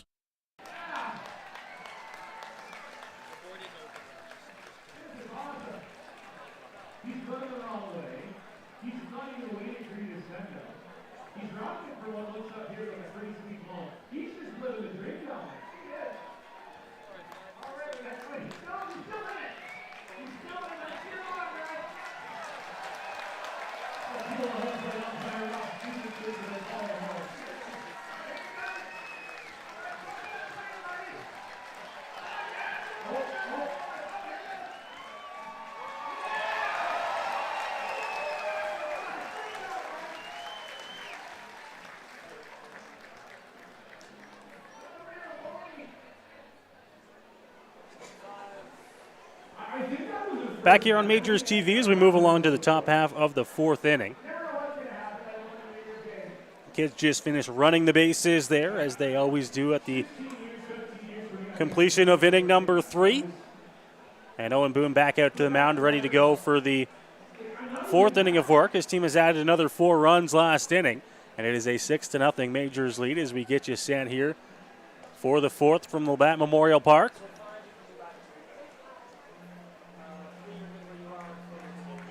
Another gorgeous night at the ballpark this evening. A little bit of humidity in the air. It was a 24-degree day, and it's sitting right around there as we speak right now, but it feels around 30, 31 as we work our way towards inning number 4.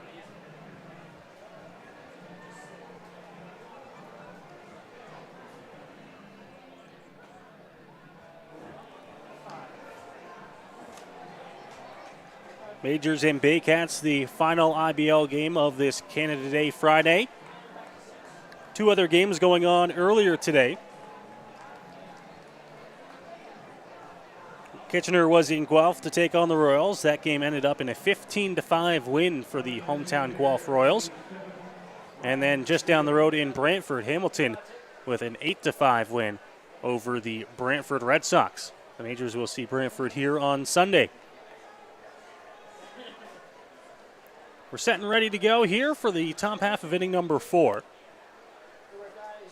First pitch from Owen Boone will miss, and the count moves to 1-0.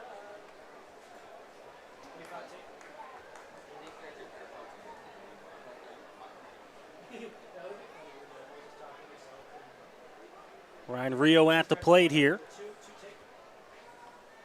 He's going to take a big cut at that one and foul it back into the screen, and the count now moves to 1-1. Last time up, Ryan Rio was retired on a ground ball to first base. Byron Reichstein shoveled it over to Owen Boone. Byron got into the action in the first inning on that ground ball.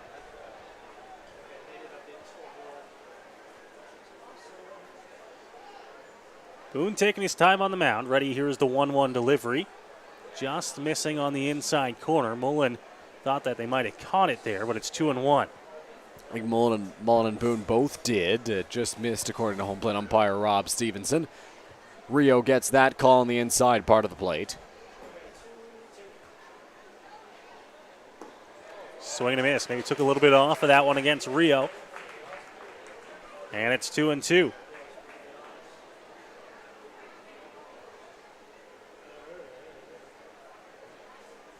Rio trying to dig in and protect and get something started here for the Baycats in this inning.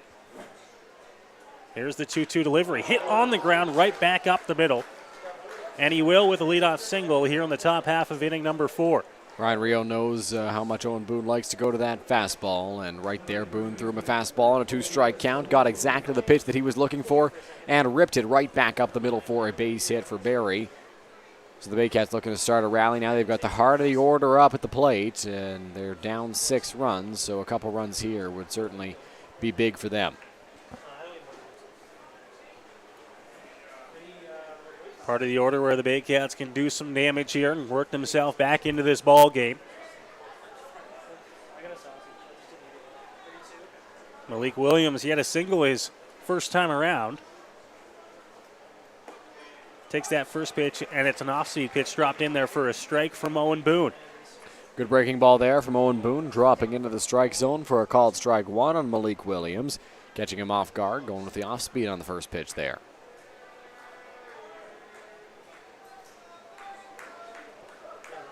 Rio leads off at first. Here's the pitch from Boone to the plate. This one popped up sky high. Mullen gives it a look, but this one is going to get over top of the backstop and out of play. Good news for the Majors. It moves the count to 0-2 on Williams. Yeah, Malik Williams definitely a tough bat at the plate, but if there's any count you want to face him in, it is an 0-2 count where the advantage is solely with Owen Boone right now on the mound. So many different options. Can waste a few pitches if you would like to, and will likely try to get Williams chasing here. You don't want to put one in play. You can hit it hard. So maybe not the kind of guy you're hoping for a double play on. Looking for a swing and a miss here. Boone with a quick check. Now he grabs his sign. Delivery to the plate and fouled off again by Williams. Giving it a look is Mullen. But once again, this one will get out of play. And we'll redo the 0-2.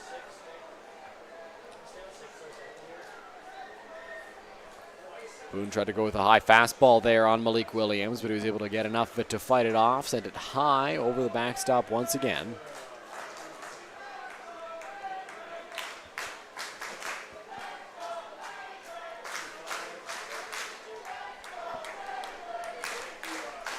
Majors fans cheering along here. Boone's got an 0-2 count. Pitch in the dirt taken by Williams, and that's the first ball of the at-bat, 1-2. Boone can afford to waste a few pitches ahead 0-2. That one missed in the dirt. Did not get a chase from Malik Williams. He threw him a high fastball on the previous pitch that Williams did foul off. Did go after, but got a piece to stay alive. So Boone just trying to get him any way he can, and good job by Malik Williams to not chase that pitch in the dirt.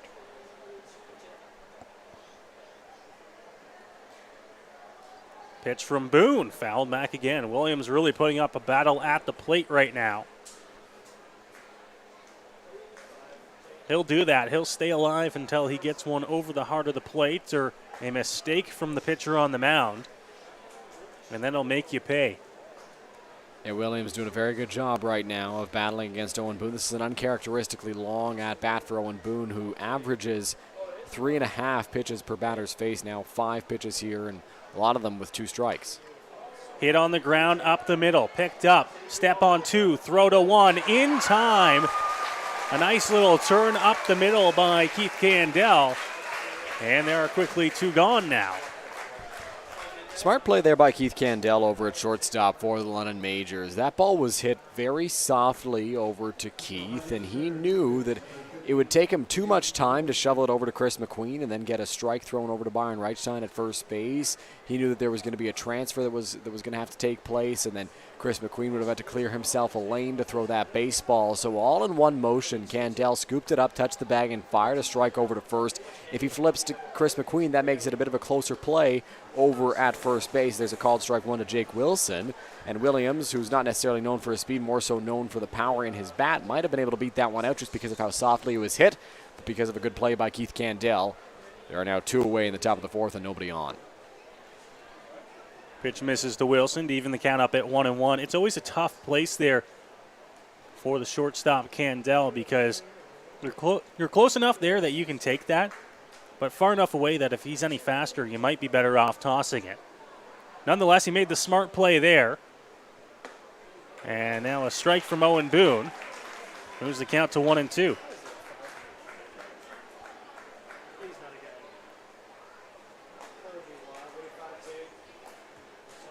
Boone now ball and 2 strikes here. Here's the 1-2. Taken low. That's a good take there on 1-2 as they tried to get him to chase at the bottom of the zone. Was able to hold up the swing. Count even up at 2 balls and 2 strikes now.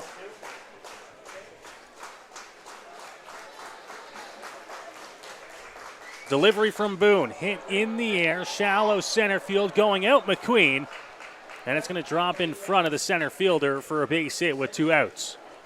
Good job by Jake Wilson there at the plate on that pitch that was running inside on him. He pulled his hands in, was able to fight that one off, I should say, and flip it into shallow center field. Chris McQueen was going out. Austin Wilkie was coming in. Neither could make the grab on that fly ball. So it just does drop in between them, and now the Barrie Baycats have a 2-out base runner. A tough pitch to hit for Jake Wilson. He got just enough of it, hit it in the right spot to get on. So a 2-out base runner here for the Baycats.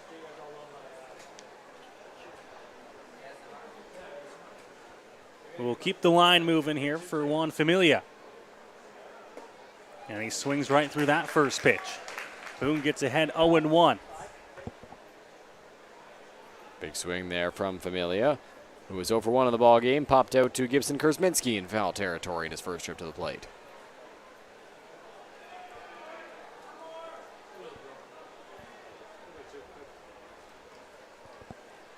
Boone checks, although a quick check at 1 comes to the plate, blocked by Mullen. And the count out a ball and a strike now here for the Majors right-hander.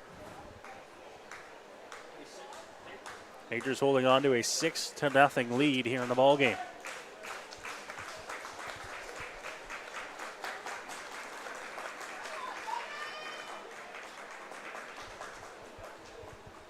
Pitch to the plate. Swung on and missed again. And now the count moves to 1-2 here on Familia. Familia going to take a bit of a walk here on 1 and 2. He knows it's going to be a tough pitch coming up. A good fastball from Owen Boone up and in on Familia, who came up empty on that swing, and now Boone has a chance to put him away here on 1-2 with 2 out. Looking to end this inning.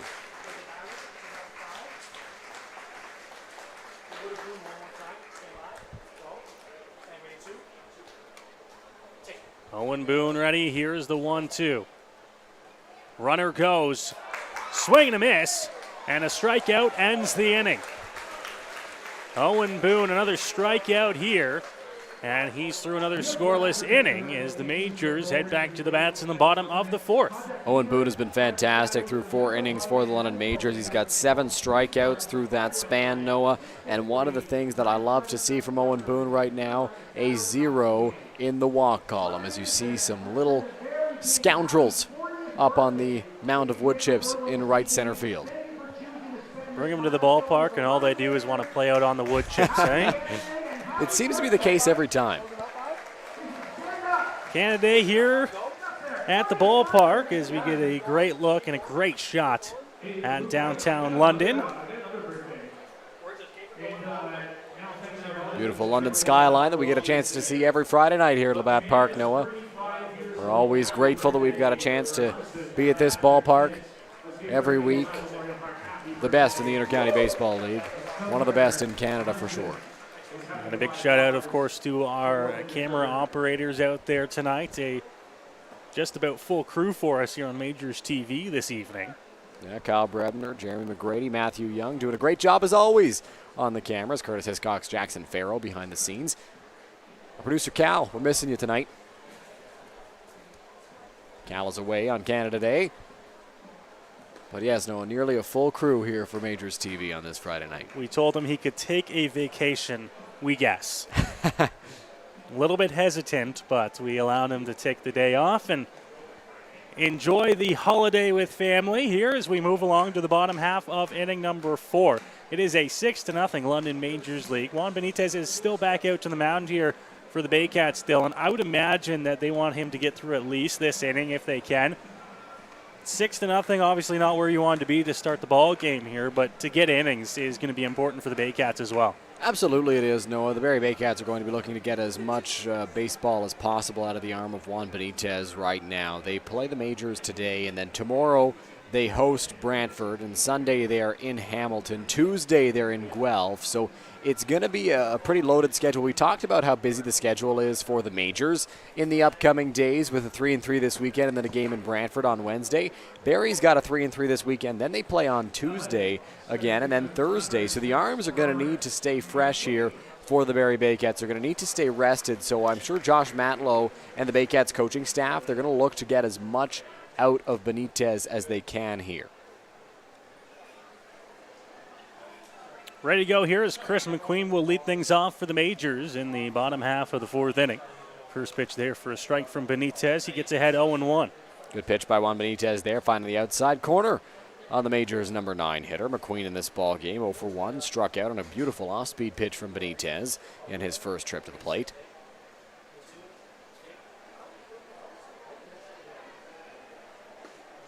The big righty ready delivers, and it's swung on and missed there by McQueen. 0-2. McQueen now in the hole. Not a guy who strikes out a lot. Struck out in his first trip to the plate, of course, as previously mentioned. So going to look to avoid striking out in this plate appearance. McQueen this season coming into this ball game has had 11 walks to just 4 strikeouts. Now an 11-5 mark after the strikeout today.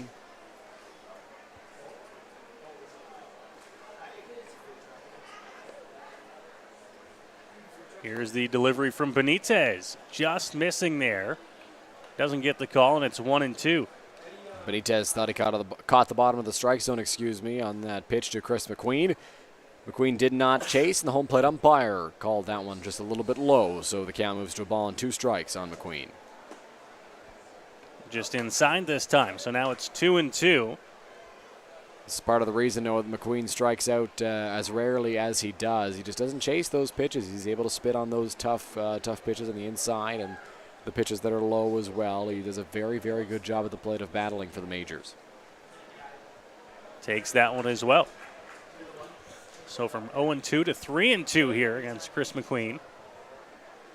He looks to try and get on to lead off the inning here for the Majors in the fourth. It's the Chris McQueen at bat right here, Noah. He's battled all the way back from 0-2 to now making the count full.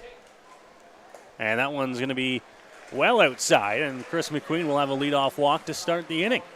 So after falling behind 0-2, Chris McQueen battles all the way back and is able to take ball 4 right there to reach base for the Majors to lead off this bottom of the fourth. Nobody out. McQueen stands over at first base. It's a good spot to be if you're the Majors. Drew Lawrence in the top of the order coming up for London, and a very, very good job by Chris McQueen right there, going behind 0-2, battling all the way back and walking to lead off the inning. Bullpen begins to throw again here for the Baycats in the bottom of the fourth inning.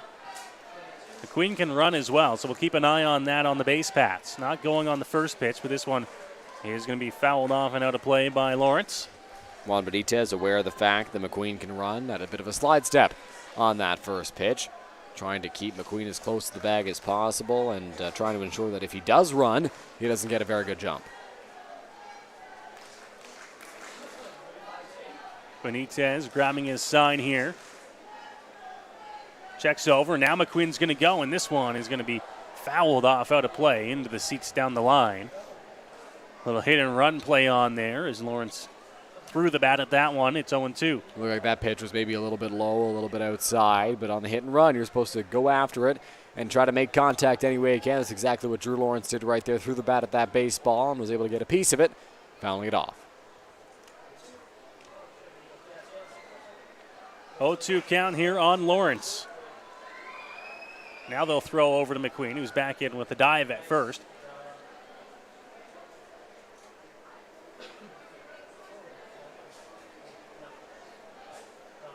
We'll see if they elect to put him in motion again. It's possible they wait one pitch just to keep him guessing. Pitch inside, and that one's going to hop off the glove of Shepard. McQueen will advance to second, so that does the job. On the count, that moves to 1-2 here on Drew Lawrence. We'll see whether that's ruled a passed ball or a wild pitch as McQueen moves up to second base.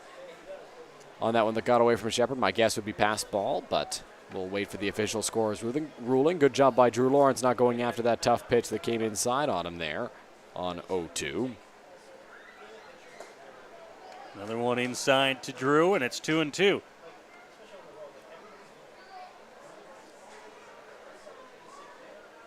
Benitez this year in 6 starts still has gone at least 6 innings in all but 1. That other one against the Majors as well, as they have battled him hard. Now the pitch inside, called a strike on Lawrence, and it's a strikeout for out number 1 here in the fourth. Drew Lawrence not a fan of that call on the inside part of the plate. Rob Stevenson has not made friends so far in this ball game with his corner decisions, but it is strike 3 nonetheless to Drew Lawrence. And that is the first out of the bottom of the fourth inning. Chris McQueen got to second base on a passed ball as expected.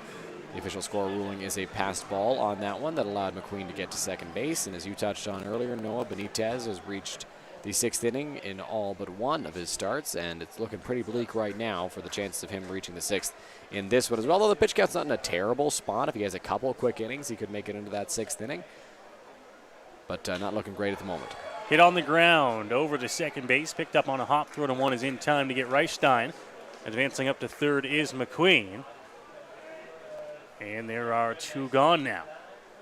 So that does a job for Byron Reichstein, and the London Majors able to move Chris McQueen up to third base. I know Byron, with the power that he's got and the ability that he's got to drive in runs, was certainly hoping to drive home Chris McQueen, but he moves him up to third base, and now he stands 90 feet away for Cleveland Brownlee, who hit a long double his last time at the plate.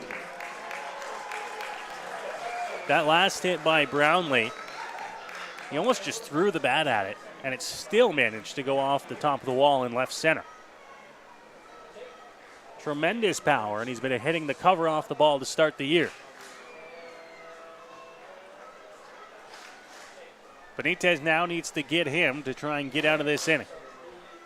Pitch inside to the Majors' designated hitter, and it's 1-0. I believe that's the 3rd straight plate appearance, Noah, where the Barrie Baycats have started Cleveland Brownlee with a fastball up, and that one was a little too far inside for Cleveland to chase. I think he's chased the last two and come up empty. This one a little too far in on Cleveland Brownlee. He does not swing. They come inside again, and that one will miss to go 2-0. Dylan, Cleve is a guy that we watch, and you see him chase. He will chase pitches, but they're going to be up and they're going to be off the plate. Very rarely does he chase a pitch inside. Yeah, Cleveland Brownlee does not go after those pitches inside because he wants to be able to get his arms extended on that baseball, and that's something that he can do very well when it's outside. If it's on the outside corner, he can get those arms extended, but if it's a little inside, he's not going to be able to get the barrel to that baseball, and he knows that, so he's not going to go after it more times than not. If you're able to work the inside part of the plate to Cleveland, you're going to have success for the most part. There are times where Cleveland will most certainly burn you if you miss inside over the plate, but if you're able to find that perfect medium where it's not too far in, but it's not over the plate either, you're going to have success against Cleveland Brownlee. That one's there for a strike, so the count moves to 3-1.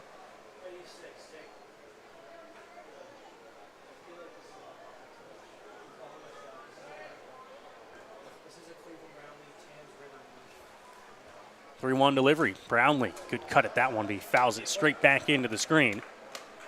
And now the count moves to 3-2. Good job by Juan Benitez battling back in this at-bat against Cleveland Brownlee. Cleveland got ahead 3-0, but Benitez has thrown a strike over the plate. Brownlee was taken all the way on 3-0, and then right there tempted Cleveland enough to swing, fouled it straight back to the screen. So interested to see what Benitez comes with here on the full count offering, and we'll see if Brownlee can stay alive. Here's the 3-2, and they get Brownlee on strikes. A big cut there from the designated hitter, but Benitez gets the punch out, and the Majors unable to get anything here in the bottom half of inning number 4. We're through 4 complete here in London. The Majors leading by a score of 6-0 on Majors TV. My name's Tiffany Creasy, and I take care of the sales and marketing at Rickard Promotions and Recognition. Some of the things that we do at Rickard Promotions and Recognition is we bring your brand to life. We kind of put your logo on anything that you can give away or brand, and we can service clients right across Canada. At Rickard Promotions and Recognition, we can take care of your designing of your logo for any artwork that you need done for the branding. And a lot of people don't realize we can do that here. We also have our in-house production that we take care of your order from start to finish right here at our one location. So with keeping everything in-house from graphic design to in-house production, we're able to get you your order a lot quicker with a faster turnaround time. We'll help gather your ideas together, give you some options to kind of narrow down the search for you, whether it be from your apparel to promotional products. And from there, we'll get your mock-ups done, proofs done, order done, and the quality control is right there all along the way for you.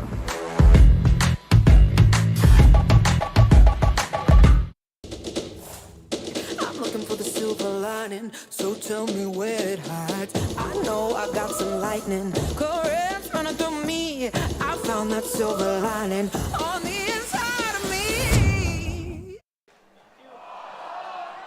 Back here at Labatt Memorial Park as we move along to the 5th inning here on Canada Day.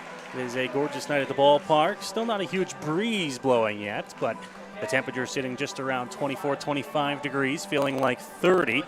Overall, Dylan, a fairly comfortable night at the ballpark and a large crowd out here to take in this one. Fairly comfortable night if you're out there. A little bit humid up here in the press box. No, we've been feeling the effects of it so far in this ball game. We don't get any breeze, that's why. No, we do not. It was funny, Noah.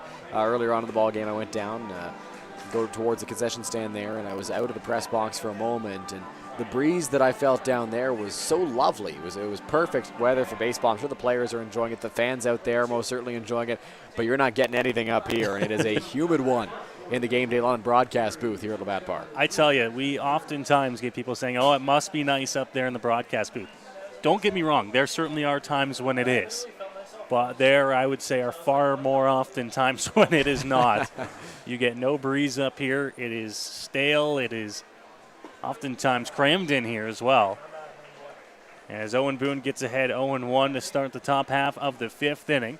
We talked about our Majors TV crew earlier in the ball game. More than half of that crew is in the press box. And then we've got our PA announcer Eric Collins, official scorer Dave Woody, and Sue Gibson working the scoreboard. Andrew Wark doing social media in game. So it does get a little jammed up here in the press box. Matt Hiscox will oftentimes pop up for a half inning for a little break and taking photos. It gets jammed up here in the Game Day London broadcast booth at Labatt Park.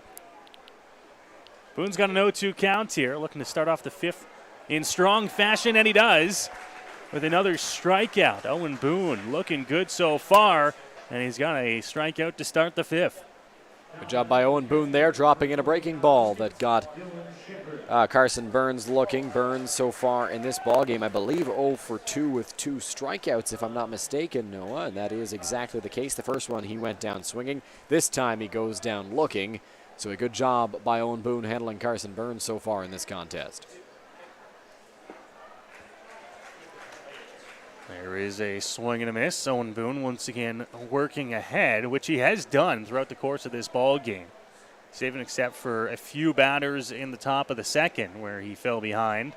Couldn't find the zone. Now that one's just going to miss, and the count moves to 1-1. To that point, Noah, he's got a first pitch strike percentage of 81% in this ball game. So for the most part, he's been working ahead of the batters, getting first pitch strikes and working from there. Swing and a miss. So Shepard right through that one, and it's 1-2. Another good job by Owen Boone on Dylan Shepard right now. Keeping him at bay on a 1-2 count. Going to look to put him away here. Here's the pitch. Hit on the ground. Shortstop picked up. Candell got to be quick. Throw across the diamond in time to get him. And there's 2 gone. Good play there by Keith Candell, making that routine play, firing it over to first for the second out of this 5th inning. And just a play that Keith makes, I would say 9.5 times out of 10, Noah. He has looked so smooth at shortstop this year for the Majors. He's getting consistent time over there as well, which I think is helping him on the field and with his confidence as well. Absolutely. Just getting consistent reps at one position is so huge. And he's a guy who can move around. You could put him at second base if you wanted to. But sticking at one position makes it easier to improve and continue to make those good plays at that spot. Little Let's Go Majors chant going throughout the crowd here at Labatt. Not the first time tonight we've heard that. The crowd's been into it for the most part. Boone ready. Here's the 0-1 delivery to the plate. Inside, call to strike. Jansen thought that one was a bit too in, and it's 0-2. Yeah, not the first guy to think that with the home plate umpire, but gets called a strike nonetheless on the inside corner to Owen Jansen. Now Boone fully in command of this at-bat. Owen Boone, he's up in the count 0-2. Here's the delivery to the plate, fouled straight back to the screen. Jansen stays alive.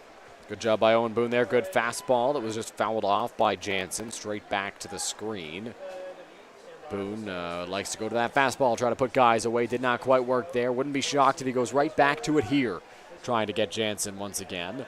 But at the same time, we've seen him use that breaking ball very effectively in this contest as well. So lots of different options that Boone can go with. Here's the pitch. Swing and a miss. Strikeout number 9 for Owen Boone, and he's through the 5th here with the Majors out in front 6-0. Boone has done a great job in this ball game for the London Majors. His line so far through 5 innings, as we're halfway through this contest, 5 innings of work, 4 hits, no runs, no walks, 9 strikeouts. He's left 3 runners on base. Owen Boone has been on top of his game in this contest for the Majors. It's been a sight to behold for Majors fans. It's something you love to see if you're a fan of the boys in pinstripes. And Boone continued to build off that last start after a couple of rougher outings. Pretty good one in Hamilton. He certainly not the dominant performance that we're used to seeing from Owen Boone. And then a tough one against the Barrie Baycats on Pack the Park Day. Boone bounced right back last Friday with a beautiful 7-inning outing against the Welland Jackfish. And he has been on the money in this one for the London Majors. So Boone has looked locked in through 5 innings. He'll look to keep that up as we move to the bottom of the 5th, and Juan Benitez still out there for the Barrie Baycats as he enters his 5th inning of work. Benitez through 4 has thrown 85 pitches, 53 of which have been strikes. 6 hits, 6 runs, only 4 of them earned, 2 walks, and 7 strikeouts for Benitez in this contest. I'm going to try to give the Baycats another inning here if they can. Talk about how he's thrown at least 6 in all but one of his starts this year, and how it doesn't look like he'll get there, but he still could. If he can go out there and give them another 0 here in the 5th, I don't imagine it would be a surprise to see him out there for the 6th as well. Yeah, pitch count's not a worry right now. He's up at 85, so if he has another 15 pitch inning here, he's up at 100, and maybe Benitez isn't going to go over 100 in a game like this where he's not exactly dominating. 100's probably the limit, but if he's able to get a quick inning right here, Noah, he might come out for that 6th. Ready to go here in the bottom half of inning number 5. Majors out in front 6-0. A lot of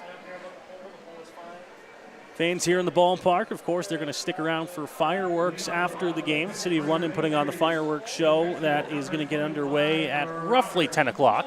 No, rumor has it you are on the call for the fireworks tonight. I am on the call for the fireworks. Are we staying live for the fireworks? I never even thought of that idea.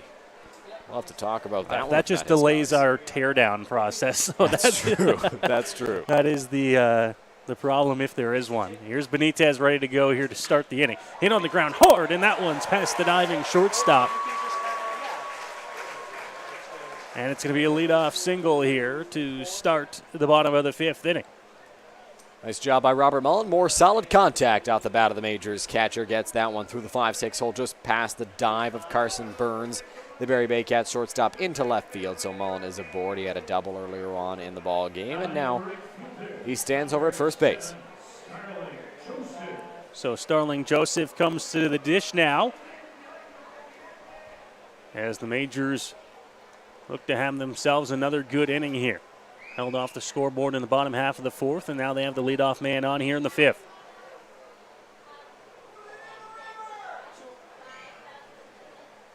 Benitez checks. Now he comes to the plate, and a big cut there by Starling Joseph as he falls behind 0-1.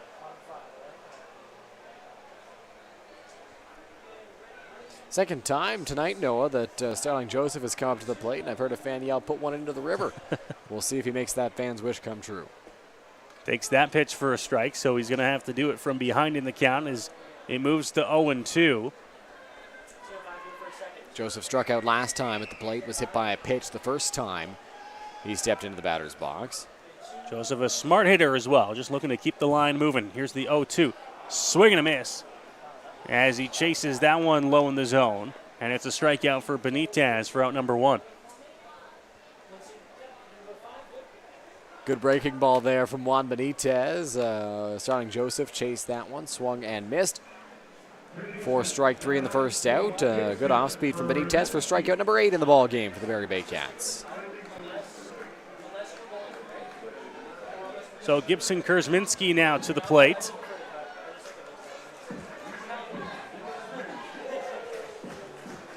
He'll look to continue on a good day he's had so far.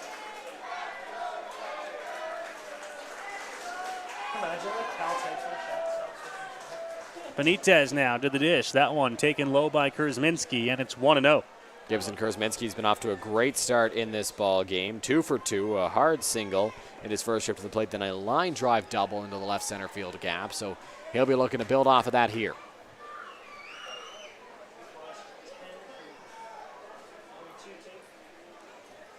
Not a big lead at first. Here's the pitch. Curveball catches the outside edge against Kurzminski, and it's 1-1. A little groan from the home supporters here at Labatt Park.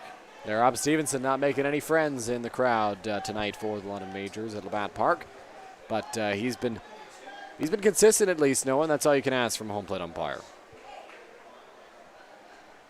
Delivery on 1-1 upstairs. Good take there by Gibson, and it's 2-1. Some more action down in the Barrie bullpen, pardon me, Dylan. This time it's a lefty getting loose. Looks like Aiden Rossell is warming up in the Barrie bullpen. Pitch to the plate. Swung on and missed by Kurzminski. And now it's 2-2 on the Majors' third baseman.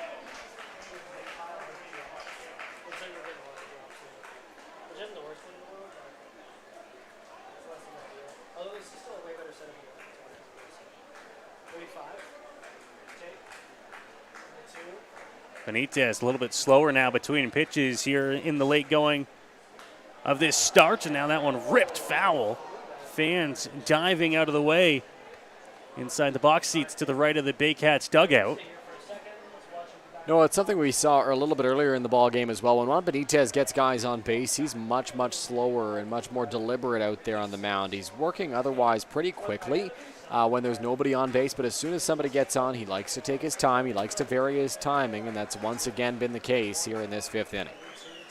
So it's 2-2. Here's the pitch to the plate. That one is going to be fouled off and out of play.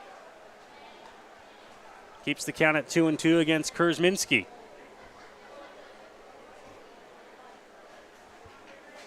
Just one gone here in the inning. Mullen on after a single. And it was a strikeout to Joseph. Now it's a 2-2 count on Kurzminski. Pitch by Benitez. Swing and a miss. Kurzminski chased it, and he knew it right away.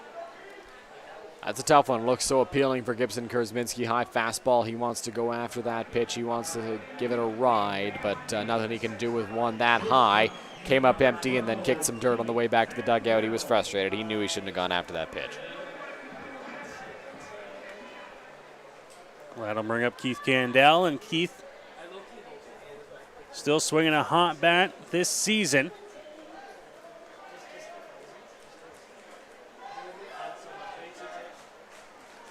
See if he can get one here. He's 0 for 1. Hits this one right center field. Coming over, Familia, and he's going to be there to make the catch and end the inning. So the Majors get a man on the hit from Mullen, but they're unable to move him from first.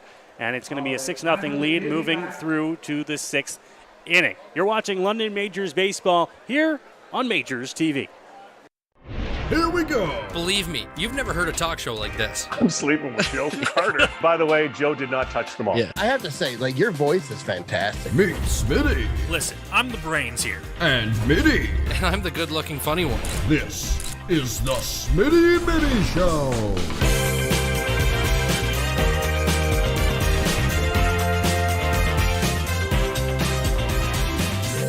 Catch new episodes of the Smitty and Mitty Show wherever you get your podcasts. Here at EatHealthyEats.ca, we believe that a healthy diet and good nutrition shouldn't have to be sacrificed for convenience. That's why we deliver the meals to you so they're ready when you need it, even with your busy schedule. On our website, it's as easy as 1, 2, 3.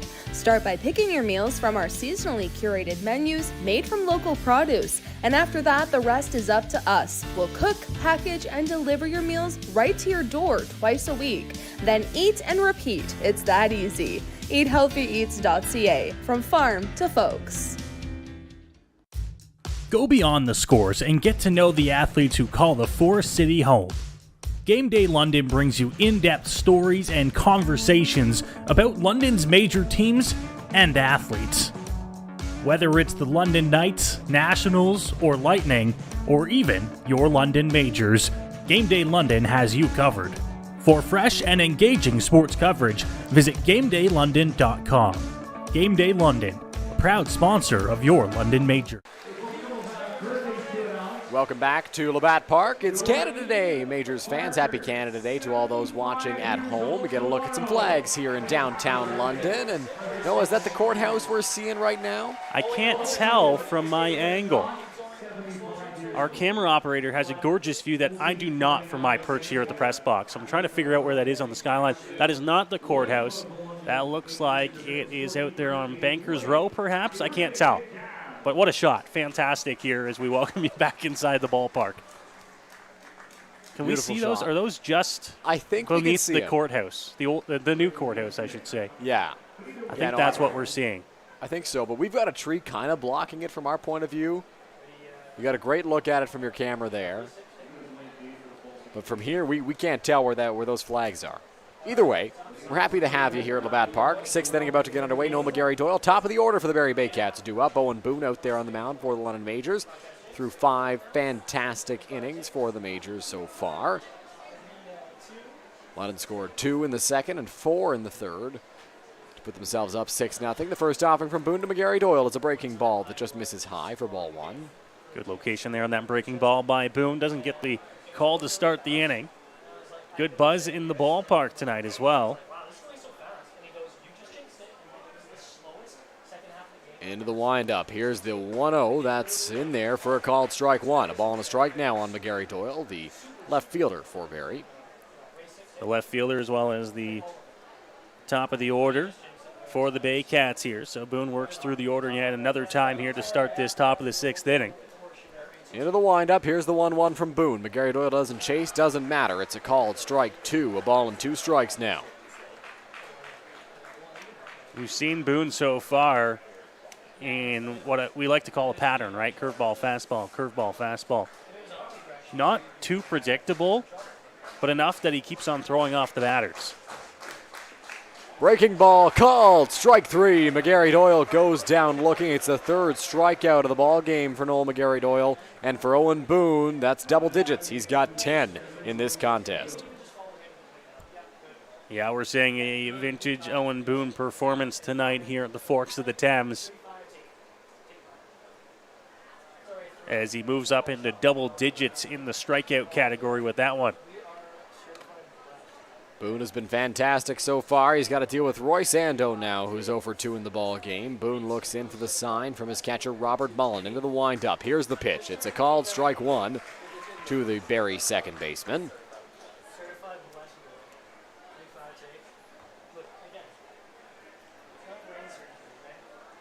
Boone gets the pitch he wants. Here's the 0-1. That's outside. Mullen tried to scoop it, came up empty, gets a new ball from the home plate umpire.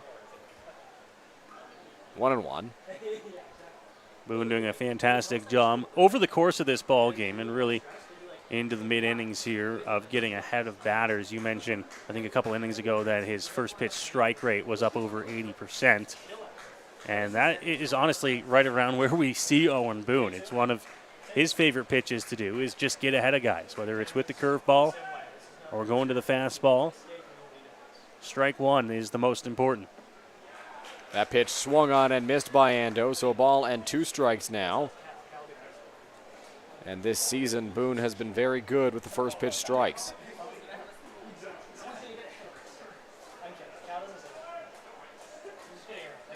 Ball and 2 65%. Ball and 2 strikes now on Ando. That ball is driven to the left center field gap. After it, Lawrence. So is Wilkie. Lawrence tracking back, and he makes the grab just shy of the warning track. So good job by the Majors left fielder tracking down that baseball for the second out of the 6th inning. It was a long way to run for Drew Lawrence out in the left center field gap. Split perfectly between the left fielder and the center fielder there. Could have been anyone's ball, but Lawrence was right on it. And with the righty coming across there, that's an easier catch for him to make than Wilkie reaching across the body in center. That's an easier play for Drew Lawrence to make on the run there. Lawrence, of course, I don't know if we've mentioned this enough this season. No, he's a 2-sport athlete as well. He plays football. He's certainly used to running routes similar to those and made a great catch there on the run for the Majors in left field. Ryan Rio at the plate for the Barrie Baycats. Here's the pitch from Owen Boone. That's going to miss, low and outside. Yeah, Drew plays for the London Beefeaters, who I believe are going to have a Beefeaters Day here at the ballpark later on this summer. Does that mean there's more beef being served by the concession stand? We can only hope. Maybe a little steak? Cooked by Bill as there's a called strike one. Ball and a strike. That'll be a fun game for Drew to have some of his teammates from his football team here in attendance to watch him. Into the windup, here's the 1-1. Rio swings through that one. Foul tip that was held on to by Robert Mullen, so it's a ball and 2 strikes. Rio was able to get aboard with a 2-strike hit his last time around. So I imagine Owen Boone and Robert Mullen are going to be a little bit more careful with him this time.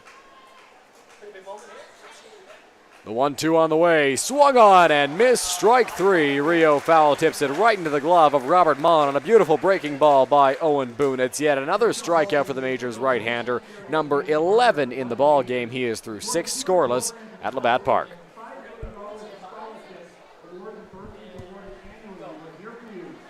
Welcome inside the Game Day London broadcast booth here at Labatt Park. Noah, the fans, and ourselves up here in the press box have been treated to a great ball game so far. Yeah, fantastic ball game for the Majors. You always love to see the hometown team out in front, and of course a 6-0 lead. A lot of fans are going to be happy with that, but what I, as a former pitcher, I like to see the pitching performance by Owen Boone. Dicing up the Barrie Baycats batters so far. A fantastic pitching performance, and hopefully we get to see that continue for another couple of innings here on this Friday night. That's the ideal scenario for a lot of Majors fans, a lot of fans of pitching alike, as Owen Boone has been fantastic in this contest for the London Majors. 6 scoreless, 11 strikeouts to this point, Noah. And my favorite part of this whole line, he hasn't allowed a run, he struck out 11, and he hasn't walked a batter. And that is something that is actually, I don't want to say rare to see, but, that shows that a pitcher is on, right? You can strike out a lot of guys and still have a lot of walks, right? But he is limiting the base runners, just the 4 hits for the Baycats, and no walks, right? That is a fantastic start so far for Owen Boone. And now the Majors come to the bats here, looking to see if they can add on some more runs for him. Majors will be looking to extend their 6-run lead in this contest. Up by 6 at the moment, it'll be Austin Wilkie, followed by Chris McQueen and Drew Lawrence for the Majors. 8, 9, and 1. As you get a beautiful shot of the skyline here at Labatt Park on this Canada Day. A little overcast, but beautiful conditions for baseball. Juan Benitez back out there for the Barrie Baycats on this Canada Day. So many times we have people who don't get to sit in the seat that we sit in every single Friday night, Dylan, who make their maybe first trip down to the ballpark of the summer. They say, wow. Yeah. First of all, the skyline. Second of all, if you were here a couple of years ago, let's say 3 years ago, the skyline's already changed. Yeah. Right? There's new buildings up there, it seems, every year. And one of the best views in any baseball venue around North America.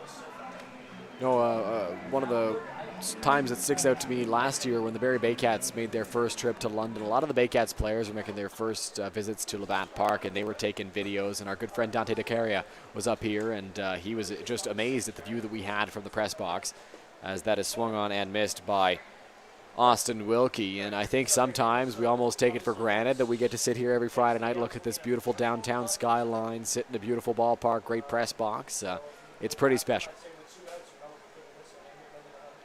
Here's the 0-1 from Benitez. Wilkie fouls that one straight back.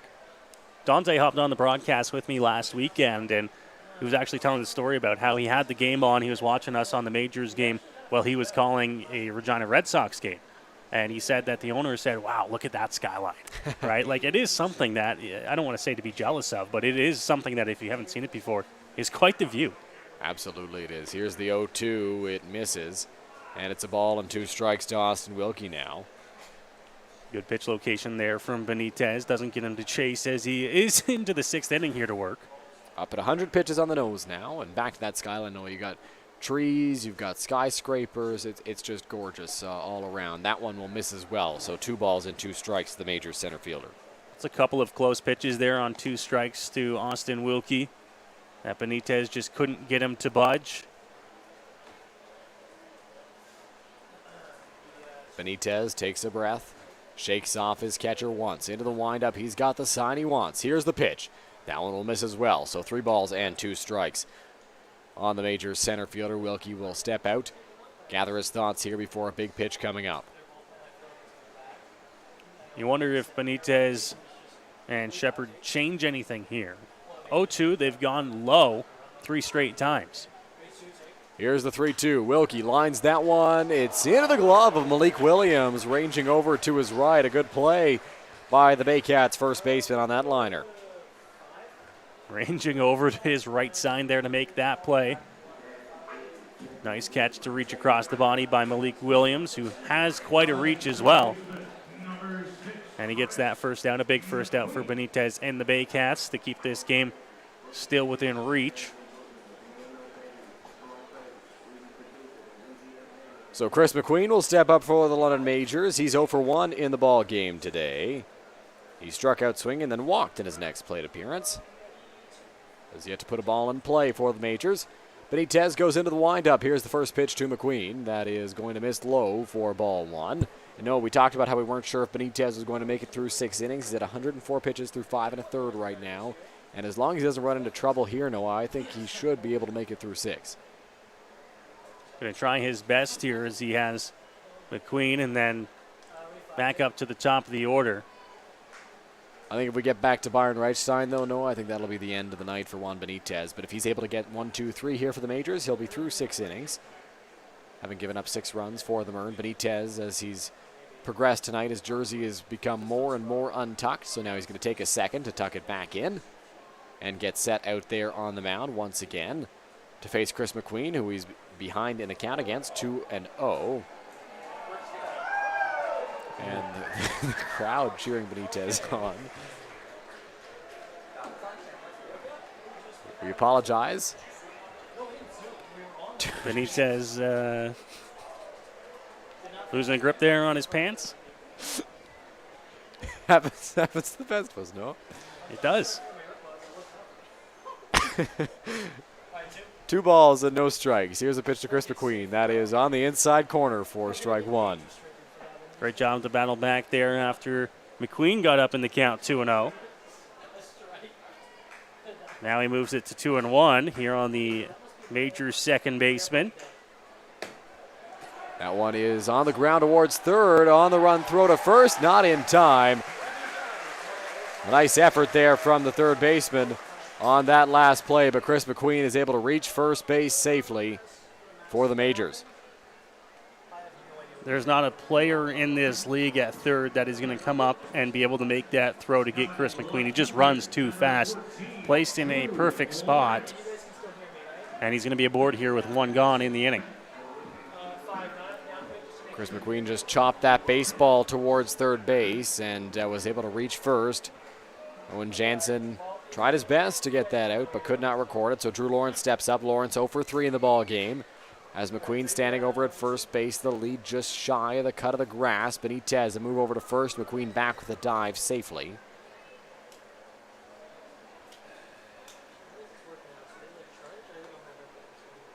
Benitez takes a peek, will throw over again, and once again McQueen back with a dive.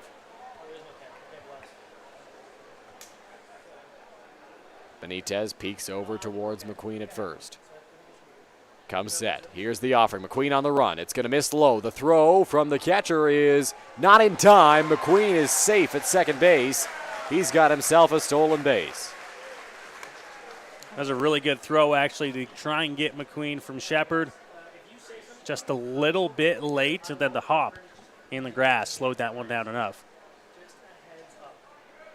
So Chris McQueen now stands in scoring position, and the double play situation has been averted unless there's a fly ball or line drive where McQueen gets doubled up. No more force at second base. Benitez peeks back at McQueen. Here's the offering. Lawrence on the ground towards third. Going to be a tough play for Jansen. Going to his left. Throw to first in time. A good play by the Baycats third baseman, and now it's decision time for the Barrie Baycats. Will Juan Benitez stay in to face Byron Reichstein for a fourth time? It looks like, as of right now, that he's going to. No move from the Baycats dugout. No real action in the Barrie Baycats bullpen at the moment. So unless somebody's ready, nobody is warming. And Byron Reichstein will face Juan Benitez. Reichstein 1 for 2 in this ball game. Also has a walk under his name. Benitez peeks back at second. Here's the pitch. Byron swings through the off speed. It's 0-1. Good pitch there to start Reichstein again as they go with the off-speed pitch. Bottom of the zone.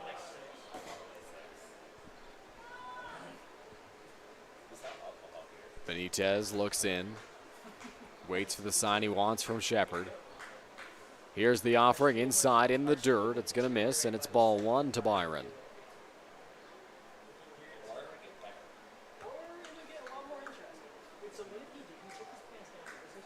Byron, a guy who kind of like Cleve, will extend his arms when he wants to get out in front of one and drive it, but he can also turn on the inside pitch as well. That one hits the outside corner. It's a ball and 2 strikes now on Byron.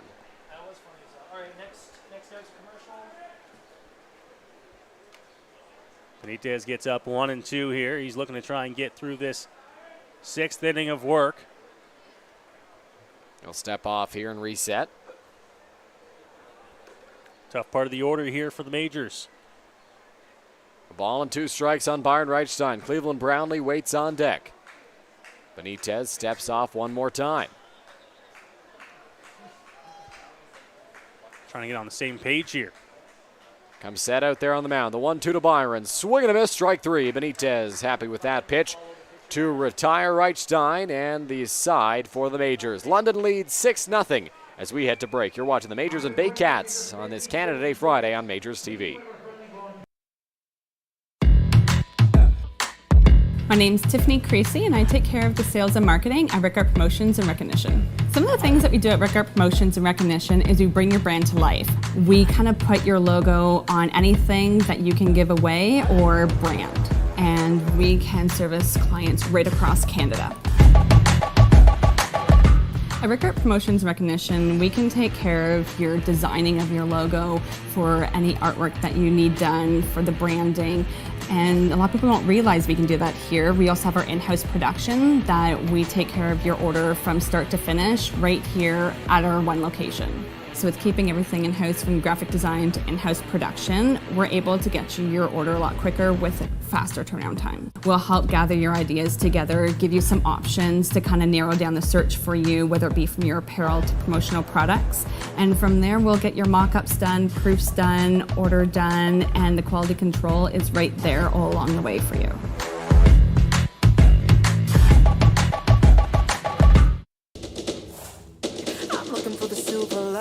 So tell me where it hides. I know I got some lightning currents running through me. I found that silver lining on the inside of me. Yeah. Welcome back to Labatt Park for the 7th inning of action between the Majors and the Barrie Baycats on Canada Day. There is a large Canadian flag walking around the grandstand here. We'll see if we can maybe get you a shot of that at some point. Yeah, a couple of fans walking around down on the concourse with a Canadian flag. They've made their way all the way from left field. Now to the backstop. We've got a shot of it. Oh, there it is. As they parade around. I don't know if that's a Majors planned activity or if that's just two fans going out on their own and wandering the crowd of the giant Canadian flag. They are making their way around the concourse. They're going to go from one end of this ballpark to the other with their large, large Canadian flag. Out here on the diamond, Owen Boone looks in for the sign from his catcher, Robert Mullen. He'll have to deal with Malik Williams to lead off this 7th inning. It's a called strike one. Williams will be followed by Jake Wilson and Juan Familia. Another shot of the Canadian flag as they now make their way past the Barrie Baycats dugout. Here's the 0-1. Just misses the outside corner. It's a ball and a strike. Dylan, it reminds me of those times when, you know, like hockey games or baseball games, when they would float the flag around and the fans would pass it around the seating bowl.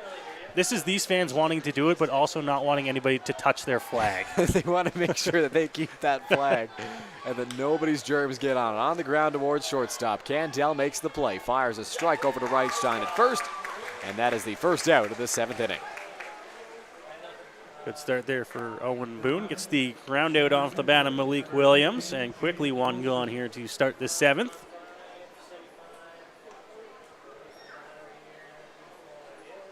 So Jake Wilson steps up to the dish. Wilson is 2 for 2. He's singled on a line drive and a little flare into center field. Going to look to keep his perfect day at the plate going. One of the few guys who is perfect. Well, I think he's probably the only guy who's perfect against Owen Boone so far in this one. Here's the offering from Boone. That's going to miss low. It's ball one to Wilson. Light action in the Majors bullpen at the moment. Yeah, Braden Farrington beginning to throw, it looks like.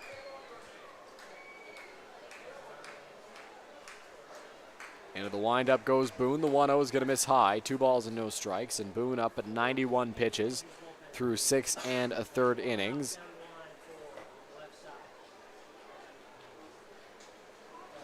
Wilson will step out.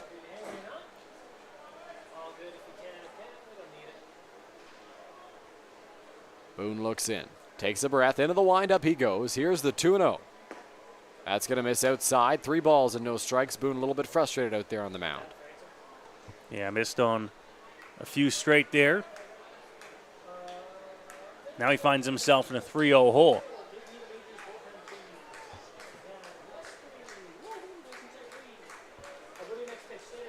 Boone looking to try and get back on track here. The 3-0 on its way is going to be in there for a called strike one, according to home plate umpire Rob Stevenson. So the count moves to 3-1 now with one out. As you get a look at the Majors bullpen there. A little bit of a delay on that strike one call. The Majors bullpen has Braden Farrington getting loose now. Here's the 3-1 in the air. Foul territory. Kurzminski giving chase towards the warning track, and he will make the grab in foul territory. 2 gone now in the top of the 7th. Great awareness there from Gibson Kurzminski. Hustles over towards the fence, feels the dirt, knows that he's got the fence coming up, and gets within probably 2 or 3 feet, makes the catch, and a big out number 2 there for Owen Boone. I was wondering to know if he was going to run out of room, but he just did manage to stay away from that wall, made the grab on the warning track. So Juan Familia will step up to the plate. Familia in this ball game has popped out to Kurzminski in foul territory and struck out swinging. Into the windup goes Boone. Here's the pitch. It's in there for a called strike one as another Let's Go Majors chant gets rolling here at Labatt Park. Good crowd here on this Friday night. Into the windup, here's the 0-1 in the air, left center field, dead center now. Wilkie tracking back to the warning track, off the wall. Wilkie will play that off the fence and get it in quickly to hold Familia to a double. But a long double off the bat of Juan Familia to dead center field. Well, we knew he can swing the bat, Dylan. We knew that he had some power in that swing as well. And he probably came within 6 feet of putting this one out in deep left center field. But played perfectly off the wall by Wilkie, keeps him to just a double. And with 2 outs, it doesn't hurt you too much. You just got to get the next one here. Austin Wilkie was going to have no real shot at that baseball as he chased after it in the left center field gap. And so that'll bring up Carson Burns with 2 out in the top of the 7th inning. Boone up to 96 pitches through 6 2/3 innings for the Majors. He struck out 11 to this point. Boone comes set out there on the mound. Has Familia standing at second base. Here's the offering. On the inside corner, it gets fouled off by Carson Burns. No balls and a strike. The way that Braden Farrington is warming up suggests that with the pitch count for Owen Boone, if he can get through this 7th inning, it might be his last. 97 pitches, it's pretty likely, unless Boone has a pretty convincing and compelling argument or case to make to manager Roop Chanadad. I would assume this will be the last inning for Owen Boone. Boone looks in for the sign from Robert Mullen, has a man in scoring position and 2 out. Comes set out there on the mound. Cantel making some noise behind Familia. Here's the pitch. The 0-1 on its way. That's in there for a called strike 2. Good location, goes right back to it. Battles here. And now he's up big here, 0-2. Looking for that put-away pitch. Burns looking to avoid the hat trick in this ball game. He struck out twice. Boone going to look to make it 3 times here as he looks in for the sign. Shakes off Mullen once, then gets the sign he wants. He'll come set out there on the mound. No balls, 2 strikes, 2 outs. The pitch from Boone on its way. That's going to miss high for ball 1. Good part about being up 0-2 is you got lots of options to go to there. It's a waste fastball upstairs. See if you can get a chase. If not, come right back at him here. I would be thinking curveball here. That's where I would go if I was Owen Boone and Robert Mullen, trying to drop one in on the outside corner. Burns needs a little more time to think about what might be coming from Owen Boone as he'll call time. Ball and 2 strikes, 2 out. Boone at 99 pitches. Through 6 2/3 innings, scoreless up to this point. Here's the pitch. That's fouled off by Burns. He stays alive. Burns can keep battling, though. He's a guy that can just put the bat on ball. Stay alive till he gets one he likes. Farrington still throwing out in left field. Not quite the same pace as he was earlier. Boone looks in for the sign. A ball and 2 strikes with 2 out. Boone sat out there on the mound. Takes a peek back at Familia. He's moving a little bit. The 1-2 on its way. That's in the dirt for ball 2. 2 balls and 2 strikes from Boone now.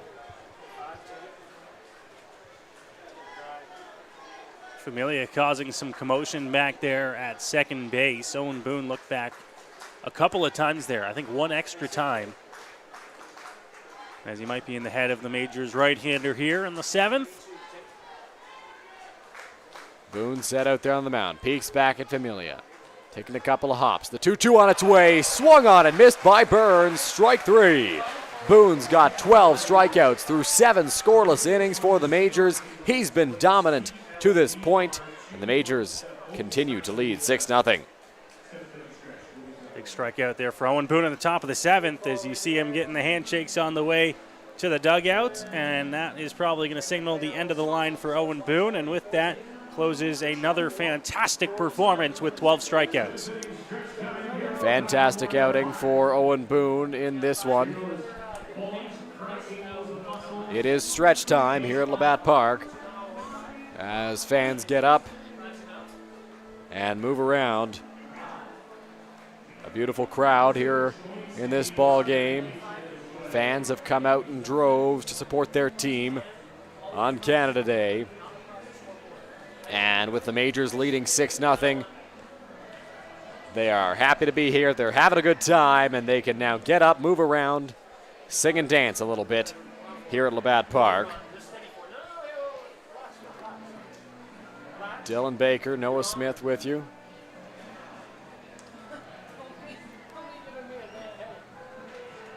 On this Canada Day Friday, the Majors fortunate. Canada Day is a Friday. A couple of years ago, we had Canada Day on a Monday. The Barrie Baycats were in town. Bit awkward to have a big celebration and fireworks on a Monday. 2019, that was the case. Friday night, everybody can spend it at the ballpark as they usually would to cheer on their London Majors and then stick around for fireworks post-game here at Labatt. And I'm sure everybody's looking forward to that. There aren't many that decide that the 9 innings are enough for them. They like to stick around and watch the fireworks afterwards. Coming from near the Thames River here in downtown London, Ontario, as we've got a new arm out there on the mound for the Barrie Baycats, and that new arm for Barrie is Aiden Rossell. Rossell, a lefty wearing the number 62 for Barrie.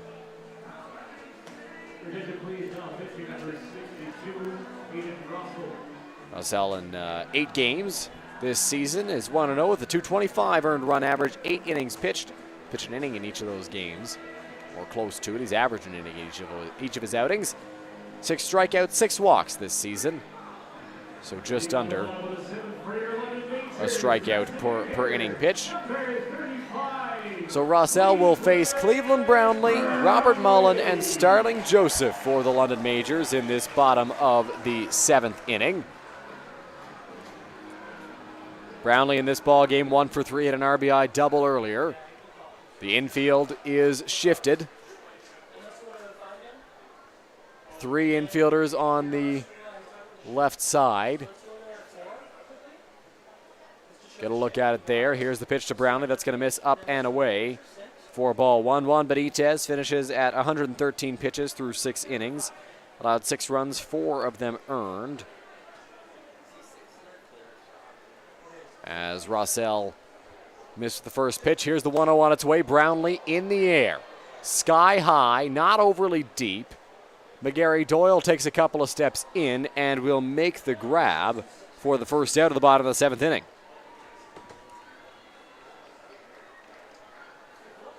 So Brownlee will walk back to the dugout. 1 for 4 in this ball game, and that'll bring up Robert Mullen. Mullen in this contest 2 for 3, a line out, a double, and a single to this point for the Majors backstop.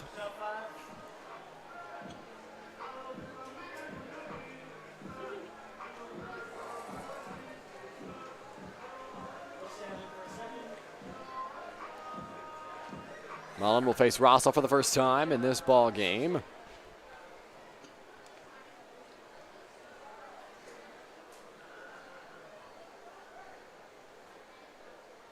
Rossell looks in, into the windup he goes. Here's the first offering to Robert Mullen. He will take that one low for ball 1. Looked like Rossell took something off of that pitch there, and Mullen did not chase. So ball, no strikes, 1 out. Into the windup goes Rossell again. Mullen will take that one low and inside. So 2 balls and no strikes with 1 out. Russell, 3 balls in this contest, just the 1 strike, and that was a fly out for Cleveland Brownlee. Here's the 1-0. Mullen will take that one high. 3 balls and no strikes now to the Majors catcher as Russell pitching very carefully at the moment. He knows the damage that Mullen can do with 1 swing of the bat. Into the windup goes the Baycats left-hander. Here's the 3-0 pitch. Mullen with 1 hand off the bat. He was not swinging at that pitch. It's a called strike. He had no intentions of even moving a muscle there unless it was ball 4 and he was going to walk down to first. Russell looks in, waits for Mullen to get ready in the box. Here's the 3-1 on its way. Mullen pops that one in the air, foul territory. Shepard will give it a look, but it is out of play up on top of us here in the Game Day London broadcast booth. No, we've had a couple of balls hit the roof here in the press box, and I have not been scared by any of them. This is new for me because I'm often the one who will jump when a ball hits up there. Here's the 3-2 on its way. Mullen pops that one high in the air. This is the one. And once again, that one got me. I told you that was the one. It's the ones that land right on top of you. Eric's looking at me right now. It's the ones that land right on top of you. Those are the scary ones. And that one hung up in the air for a little while, got our producer Jackson Farrow as well. So I'm not the only one. But I was so proud of having not jumped to this point. Mullen hits that one high in the air. Another high pop-up. This one is on the infield. Moving over is Jansen. He will make the catch. And that'll be the second out of this bottom of the 7th inning. Great job by Russell here in the bottom half of inning number 7. Efficient. Got the fly out, now the pop out against 2 very good Majors hitters. No, will we hear the fan tell Starling Joseph to put a ball in the river again? He's done so every at-bat, I think, so far tonight, so it's got to be a given.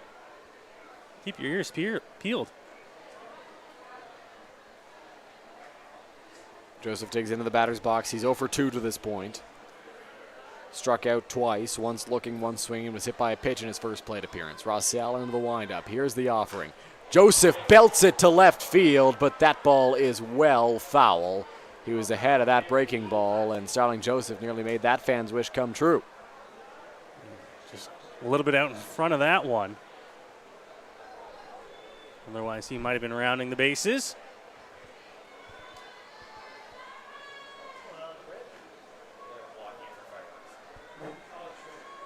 Looking into the sign is Rossell. Into the windup. Here's the pitch. Joseph on the ground in the hole. Going to be a tough play. It's past the dive of Owen Jansen into left field. So Starling Joseph reaches base with a 2-out single. Not without a great effort by Jansen there, but couldn't get it. And it's going to be a 2-out single for Starling Joseph to extend the inning here in the bottom of the 7th.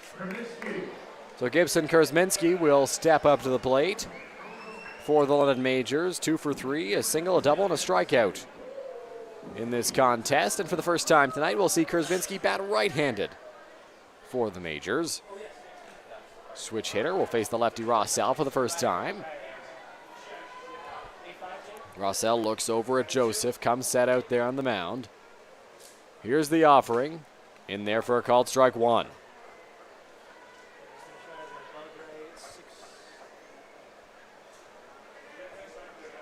Our first time tonight seeing Kurzminski bat from the right side.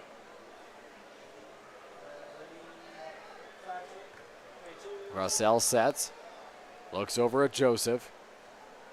Another peek back at the runner. Here's the offering. Kurzminski takes that high. It's a ball and a strike.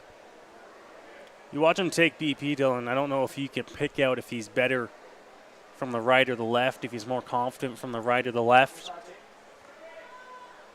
Obviously, it seems he gets more at-bats from the left side.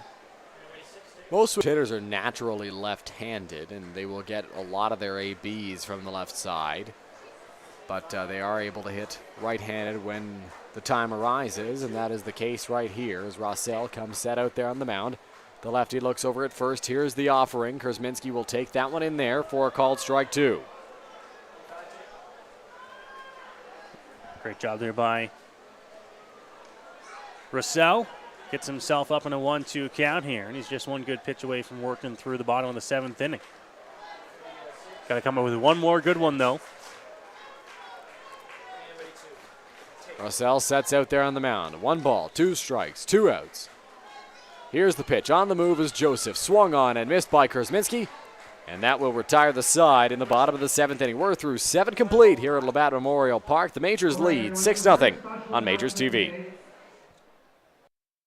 Here we go. Believe me, you've never heard a talk show like this. I'm sleeping with Joe Carter. By the way, Joe did not touch the ball. Yeah, I have to say, like, your voice is fantastic. Meet Smitty Listen, I'm the brains here. and Mitty. And I'm the good looking funny one. This is the Smitty Mitty Show.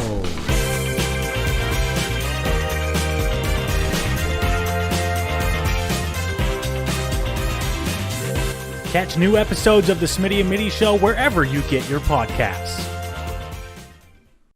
Here at EatHealthyEats.ca, we believe that a healthy diet and good nutrition shouldn't have to be sacrificed for convenience. That's why we deliver the meals to you so they're ready when you need it, even with your busy schedule. On our website, it's as easy as 1, 2, 3.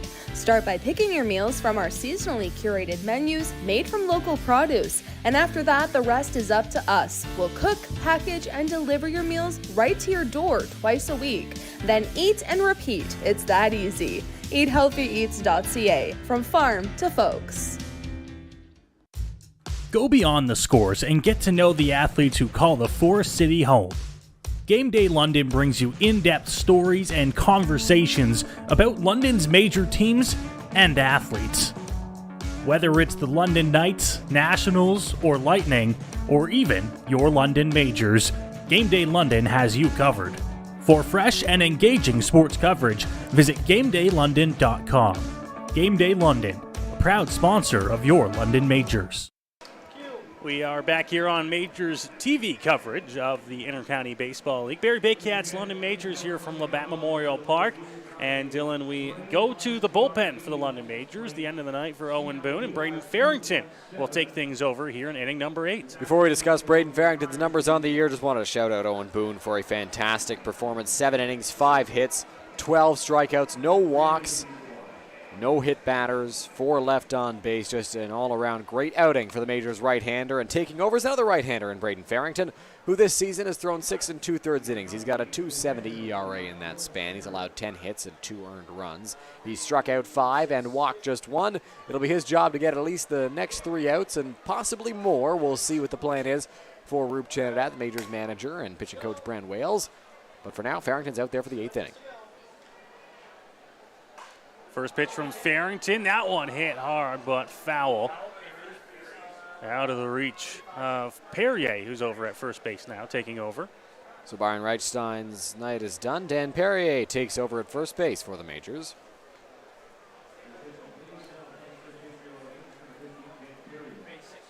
Oh, 0-1 here for Farrington as he gets ahead.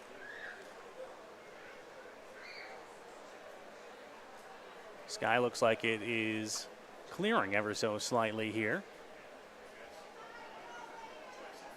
As we move into the top of the 8th.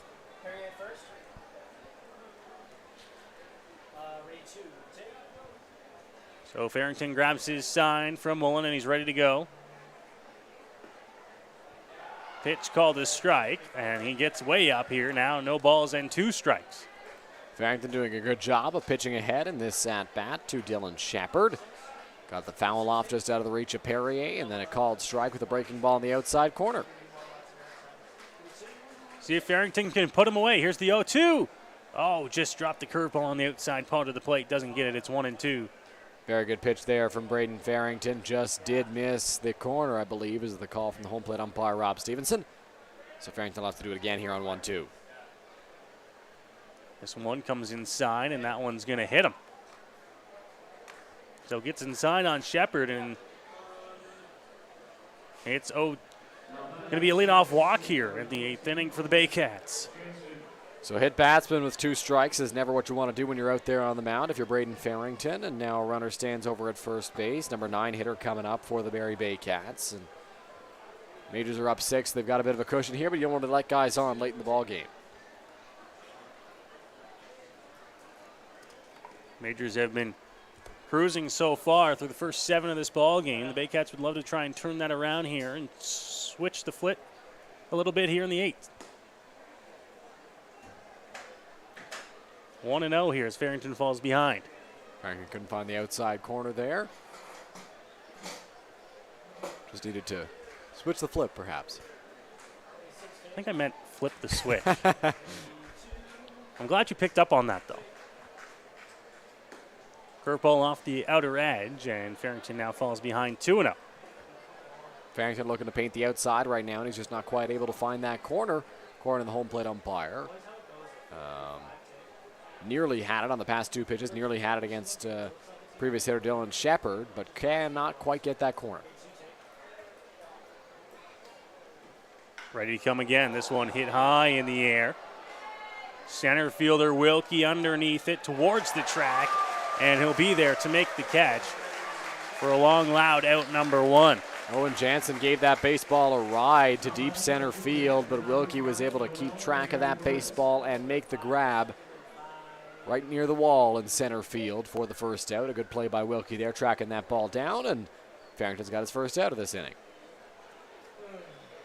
Big first out for him there after the leadoff batter reached after the hit by pitch. And that one along out to center field.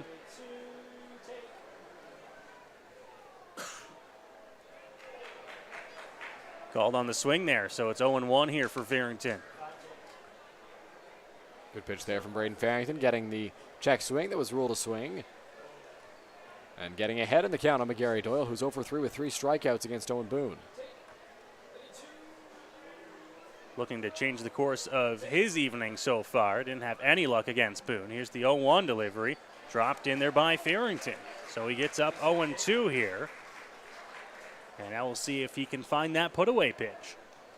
Ahead, a good spot here for Braden Farrington, trying to get his first strikeout. He nearly had a strikeout of Dylan Shepard before he got hit by the pitch in the dirt. Pitch low. Nice take there by Noel McGarry Doyle, and it's going to be 1-2.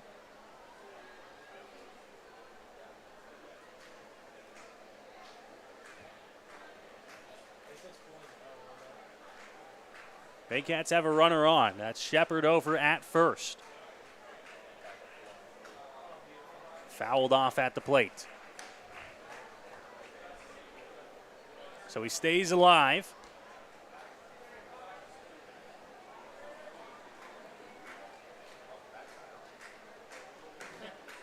Farrington had 12 pitches through a third of an inning so far. We'll see if he's asked to get through the 9th as well for the Majors. There's no action in the Majors bullpen at the moment. Upstairs from Farrington. So it's 2-2 now as he's been unable to find the put-away pitch as of yet.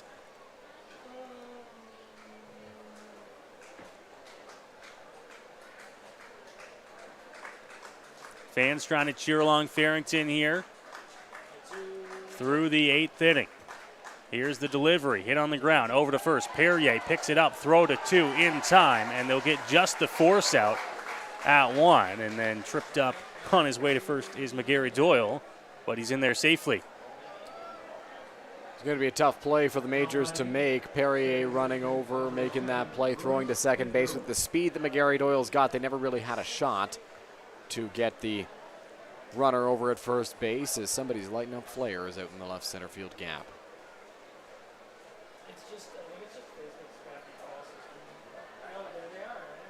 So 2 outs now for Farrington after the fielder's choice here on the top half of inning number 8.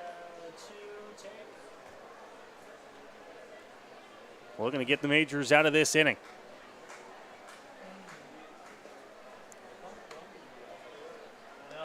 Farrington just did miss the strike zone there. Looked like a pretty good pitch from up here to me, Noah, but home plate umpire thought otherwise. So Royce Ando gets ahead, a ball and no strikes. Ando so far in this ball game has grounded out, struck out, and lined out. Pitch off the plate from Farrington. So missing on 2 straight now, and it's 2-0.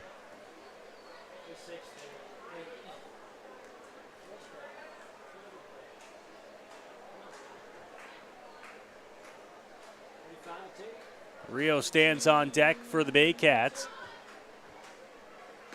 Pitch from Farrington. Outside edge, gets the strike called. So back into the count now at 2-1. Good pitch there from Farrington, coming back with the fastball, finding the outside corner and getting himself a strike in this count.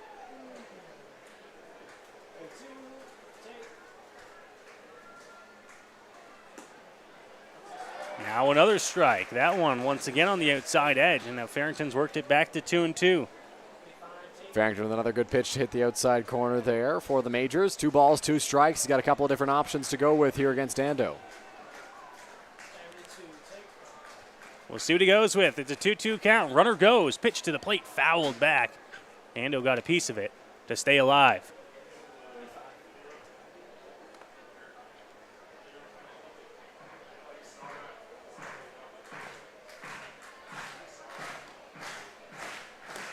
Fans clapping along here. Trying to do their best to help Farrington on the mound. Here's the 2-2 delivery off the plate. Didn't get him to bite, and the count moves to full. Farrington just trying to put Ando away here. Has not been able to put guys away with 2 strikes so far in this outing.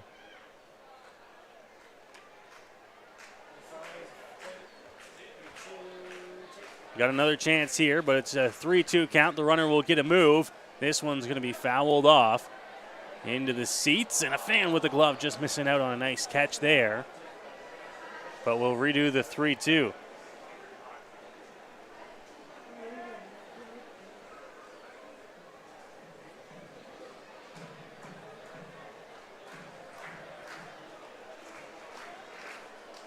Farrington ready. Not going to hold the runner on at first. 3-2. Pitch. Popped up. On the infield. Perrier's going to call it off, and he's going to be there to make the catch and end the inning for Braden Farrington here on the top half of the 8th. The Majors will head to the bats in the bottom half, looking to add on some insurance runs here at Labatt Park. Majors have a chance to add on a little bit more to their 6-run lead in the bottom of the 8th inning, like the last at-bat for the Majors. Good job by Dan Perrier on defense there, taking control and calling off his second baseman to make the play.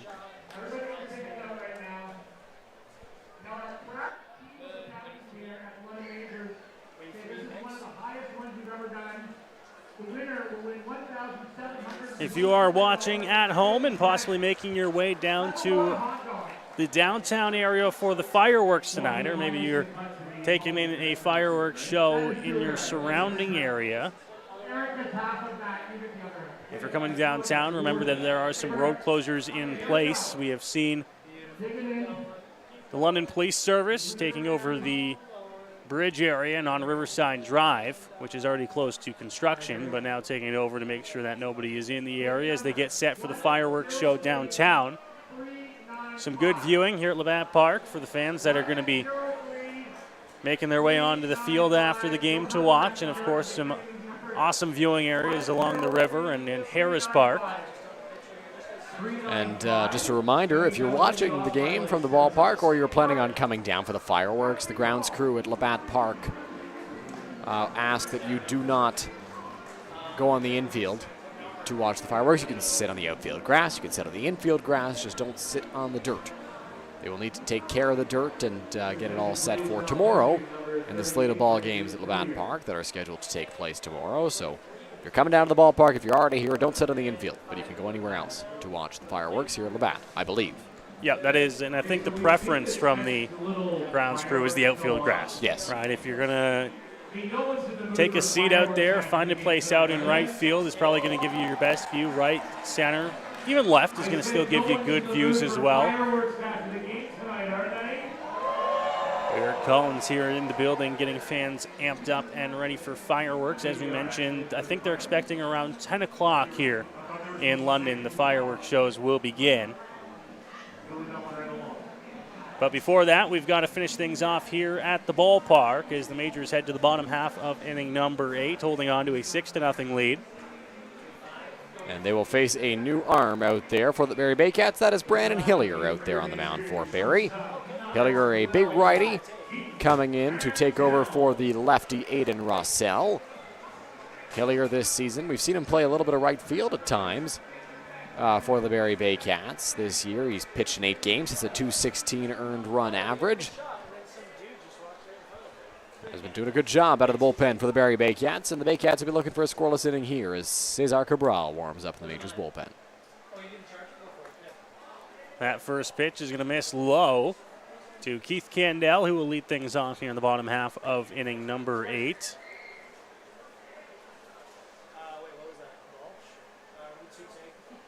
Here is the pitch. Candell fouled off. 1-1 here on the Majors shortstop.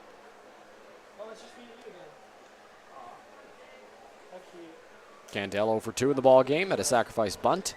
Struck out swinging and flown out to right field.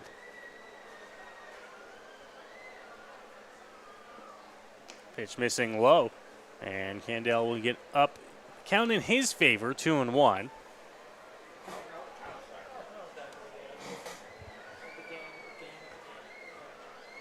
The weather here at the ballpark is held pretty steady around the 23, 24 degree mark. Now at 23 degrees as that pitch misses off the plate to Candell. It's 3-1.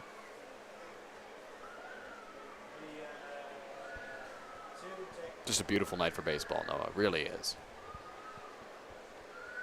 Here ready. Here is the delivery to the plate. Candell crushes one into left center field, tracking back towards the wall, and that one is gone.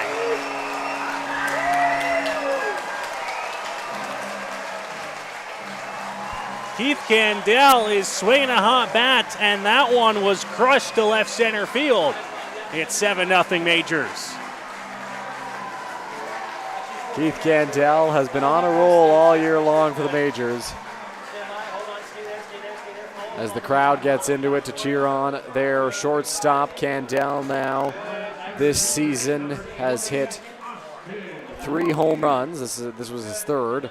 A solo shot to left center field that kept carrying and carrying. He got every stitch of that baseball and hits it out.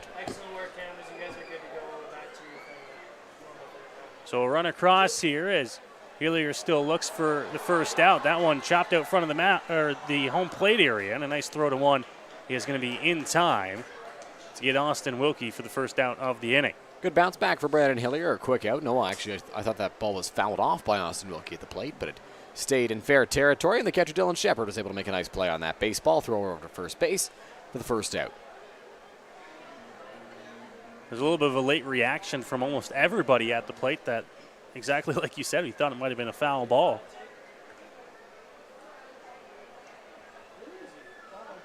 Pinch hitter for the Majors here. Chris McQueen scheduled to come up to the plate, and Jacob Newton comes off the bench to take over for McQueen.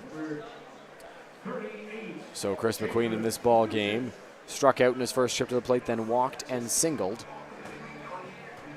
And his night is done, so Newton comes in, and you can imagine that there will be some defensive changes as well because Newton, not a second baseman.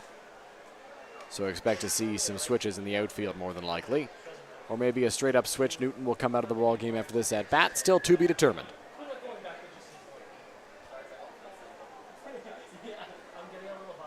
So ready to go here with 1 gone in the inning. First pitch is going to miss low. Looks like we've got another pinch hitter on deck. If I'm not mistaken, Noah, that's Phil Whalen, but we can't really see a number. It is Phil Whalen, as we see the number 21 from up here. So we've chatted out trying to get more guys into the ball game as it progresses.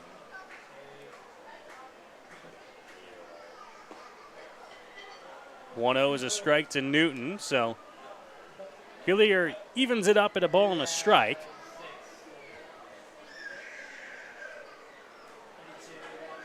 Now he's ready to go again.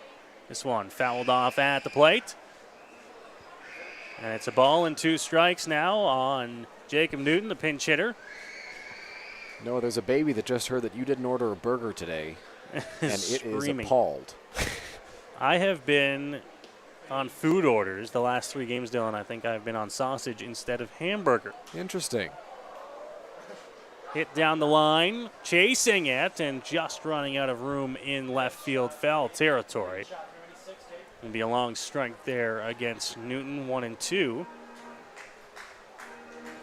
Newton didn't get a lot of that baseball. Kind of got it off the end of the bat, but flared it into the perfect spot in foul territory. McGarry Doyle was racing after that baseball, but could not come up with it on the warning track there, so it wound up being a foul ball. Newton can stay alive in this at-bat. Gets another chance here on 1-2. Here's the 1-2 delivery. On the ground, over to shortstop, picked up, but not enough time to make a play. And it'll be an infield base hit for Jacob Newton. Good range on display from Carson Burns, the Barrie Baycats shortstop, on that last ground ball from Jacob Newton right into the 5-6 hole.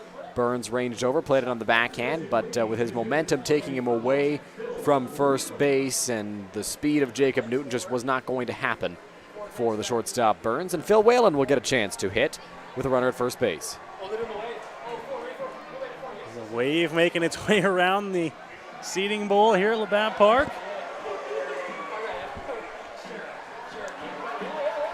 Some of the fans getting into it, trying to find ways to keep themselves. It made its way all the way around. Some of the broadcasters getting into the wave as well, Noah. Was that you? That was me. That was you. There's two of us up here. Here it's coming again. Here it comes again. All right, up to us, up to us, up to us, up to us. There we go.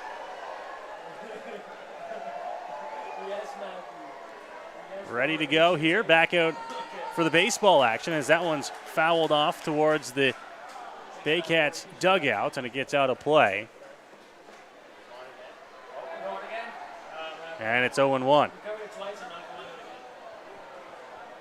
Good job by Phil Welland fouling that pitch off.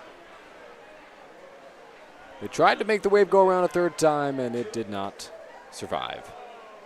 That one fouled off, and the count moves to 0-2. One of the biggest debates in modern day for baseball fans is wave or no wave. I knew that was headed there when you said the biggest debate.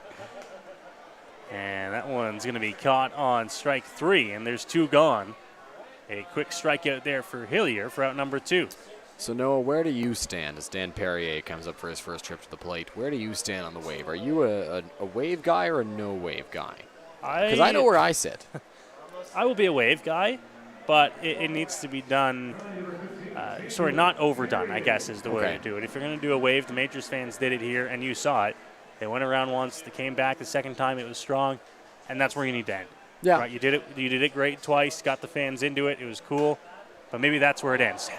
Sharply hit over to first, picked up by Malik Williams, and he's going to step on first for the out to end the frame. So the Majors don't get anything more than just the solo home run by Keith Candell here in the bottom of the 8th, and we'll go to the 9th where the Majors look to close it out here on Canada Day.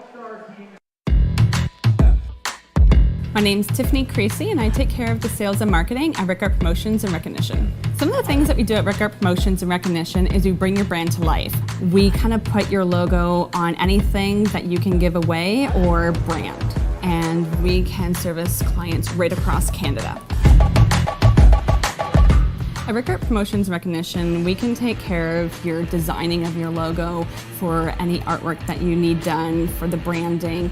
And a lot of people don't realize we can do that here. We also have our in-house production that we take care of your order from start to finish right here at our one location. So with keeping everything in-house from graphic design to in-house production, we're able to get you your order a lot quicker with a faster turnaround time. We'll help gather your ideas together, give you some options to kind of narrow down the search for you, whether it be from your apparel to promotional products. And from there, we'll get your mock-ups done, proofs done, order done, and the quality control is right there all along the way for you.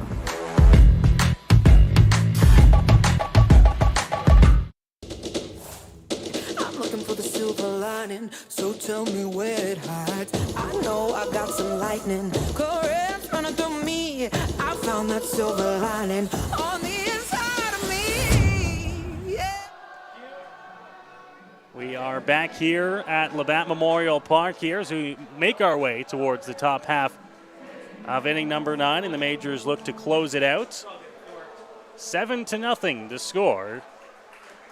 And the Majors once again going to the bullpen. Brendan Farrington just came on to pitch the 8th, and now Cesar Cabral will come on to pitch inning number 9.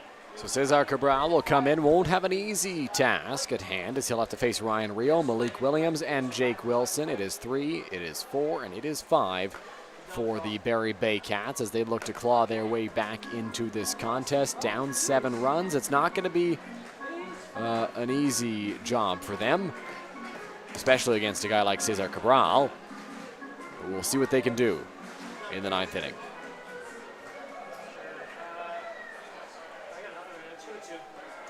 7-0, the Majors lead. They picked up 2 runs in the bottom of the second, another 4 in the bottom of inning number 3, and really have led that way throughout the course of the ball game. Adding another run just last half inning off the bat of Keith Candell, and that's it.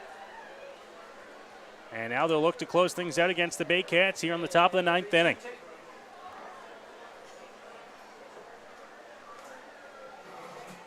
First pitch from Cabral inside. He'll peel down on the check swing, but he doesn't go around. It's 1-0. Cesar Cabral not going to be over 90 miles an hour consistently with that fastball. He can certainly get up there when he needs to, but he's got such good stuff, such good movement on his pitches that makes him so difficult to hit. Comes inside to the lefty Rio, and it's 2-0.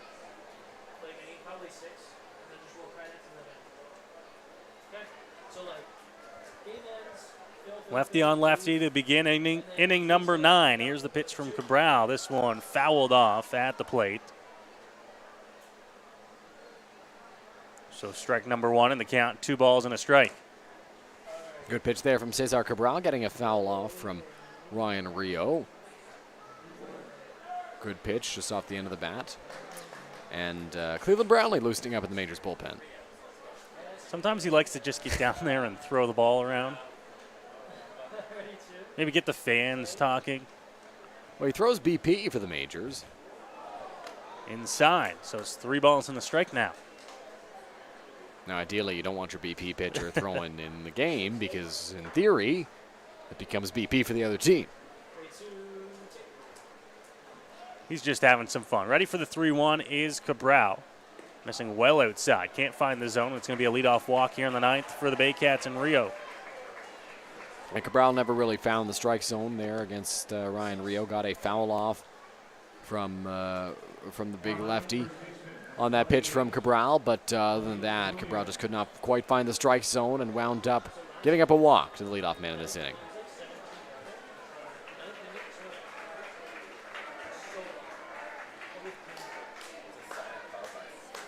Majors' next action is tomorrow evening. It's a 6:05 first pitch in Welland at Welland Stadium to take on the Jackfish. And then Sunday afternoon, they are back here at 1 o'clock against the Brantford Red Sox. First pitch from Cabral. That one's going to miss outside as well. Can't find the zone.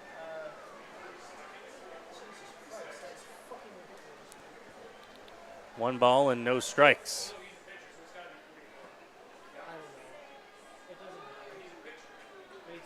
Here's the look to the plate. That one can't find the outer edge, and Cabral unable to help himself out here, has missed, and it's 2-0. We're told there's a pinch runner for Ryan Rio. Trying to get who that is for you. 2-0 delivery. He's finally there for a strike, so Cabral gets there. It's 2-1.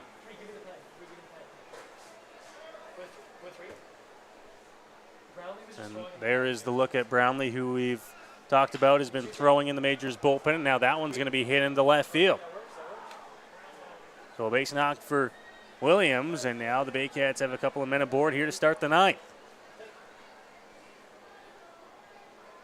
So Barrie now 2 guys on and nobody out as they try to come back in this ball game. And while the chances are a little unlikely, it's not a bad spot to start with. If you're the Barrie Baycats, you get 2 guys on to start this inning. I believe that's Evan Souls over at second base, but we're not too sure just yet. It is Evan Souls. We can now confirm that. So Souls stands at second base, and Malik Williams, after that base hit, stands over at first. Majors looking to get outs here any way they can in the 9th. That one is swung on and missed. To move the count to 0-1.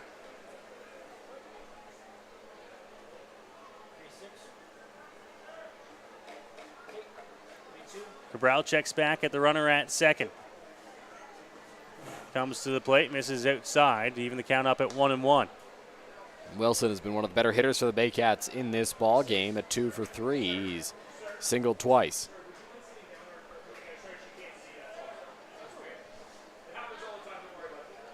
One here as Cabral checks back. Now he's ready to come to the plate. It's swung on and missed.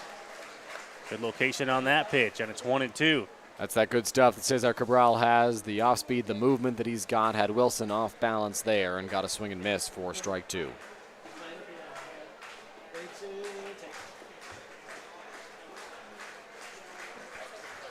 Cabral ready to the plate, and that one chopped foul. Just trying to get the bat on it any way he can. Stays alive. You often hear the pitching ninja term a sword at the plate, and that was a sword right there. But luckily for Jake Wilson, pardon me, he was able to get a piece of that baseball and stay alive in this at-bat. Cabral's got himself way up in the count here at 1-2.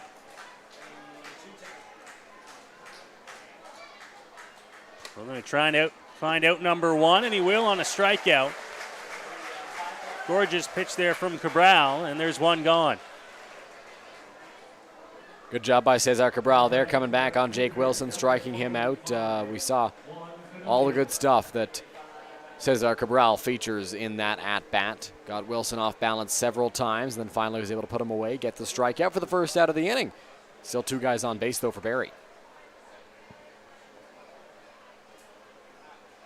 Big out number 1, but like you said, not out of it yet here. As the Baycats look to get something going here in the 9th. Ready here, pitch outside off the plate. 1-0. Not a bad miss there for Cesar Cabral. Just off the plate, keeping it away from Juan Familia.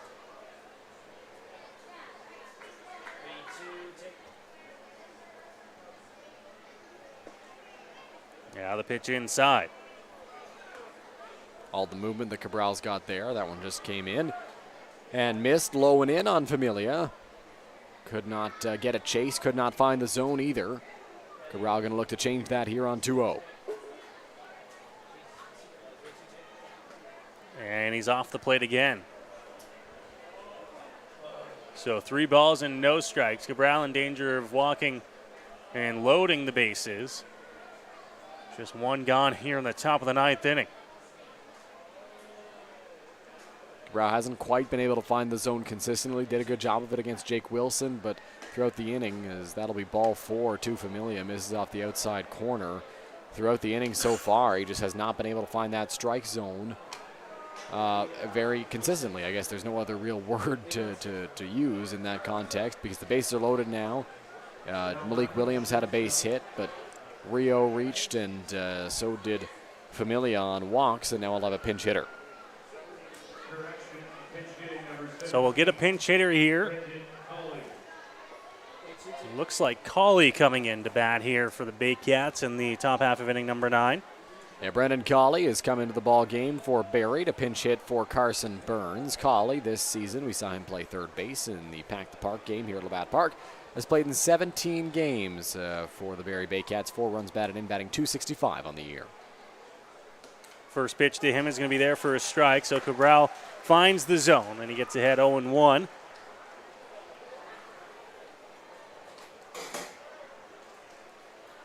Bases loaded for the Baycats here in the 9th inning.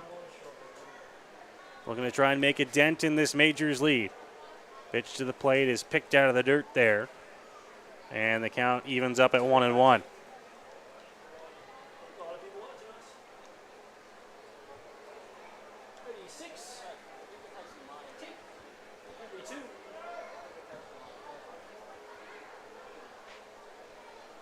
Ready is the lefty on the mound. Here is the delivery. Fouled off down the right field line. Now if you're Cawley at the plate, Noah, you don't know what's about to come because Cabral's got so many viable options out there on the mound. He could go with his curveball. He could go with the changeup that's got lots of movement on it. He could come back with a fastball. Cabral's got so much movement on his pitches that it's hard to differentiate which is which, and he's got a plethora of choices here on 1-2. And that one will miss. Almost got away there from Robert Mullen. Mullen did a good job staying in front of that baseball, blocking it, keeping it close. Had to move a little bit to go find it, but did a good job keeping it in front of him.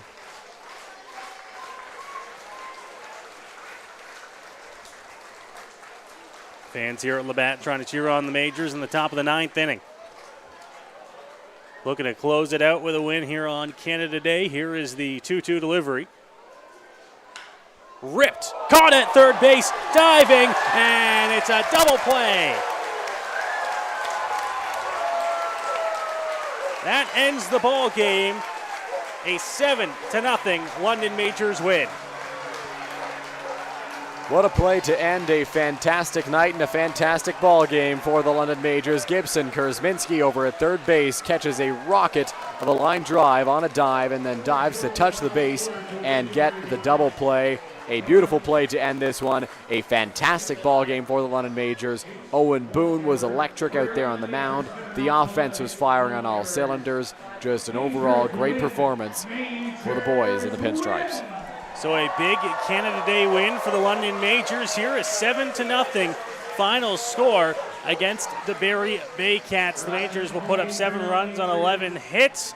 No errors in the Baycats, no runs, just 6 hits in the ball game for them. We welcome you upstairs here to the Game Day London broadcast booth as the pregame show here, Dylan. What a good performance from Owen Boone and the London Majors pitching staff here, keeping the Barrie Baycats off the scoreboard and winning this ball game 7-0. Yeah, Owen Boone was just fantastic in this contest, Noah. 7 innings, I believe he allowed 4 or 5 hits maybe, and struck out 12, did not walk a batter. He was fantastic. And then Braden Farrington pitched a scoreless 8th inning as well. Cesar Cabral came in for the 9th, loaded the bases, but was able to get out of it thanks in part to a great play from Gibson Kurzminski over at third base, making a catch on a dive and then lunging back to the base to get the double play. Just an all-around great performance on the mound and great at the plate as well for the Majors. Yeah, the Majors, of course, showing there that not just pitching performances to get a shutout win, as Gibson Kurzminski with the play to end the ball game there to stop the Baycats from possibly scoring at least a couple runs there. But it is a 7-0 London Majors win here on Canada Day. The fireworks are about an hour away here, so the fans will take some time, grab some concessions, and make their way down onto the field. That's going to do it for our broadcast, though. We thank you for watching with us tonight here from Labatt Memorial Park. It is a 7-0 London Majors win here on Majors TV. Majors back in action tomorrow as they hit the road to Welland, and then Sunday back here at home against the Brantford Red Sox. That is an afternoon contest here on Majors TV. We say thank you from our London Majors broadcast crew and everyone here that puts on the show, and we will see you on Sunday from Labatt Memorial Park.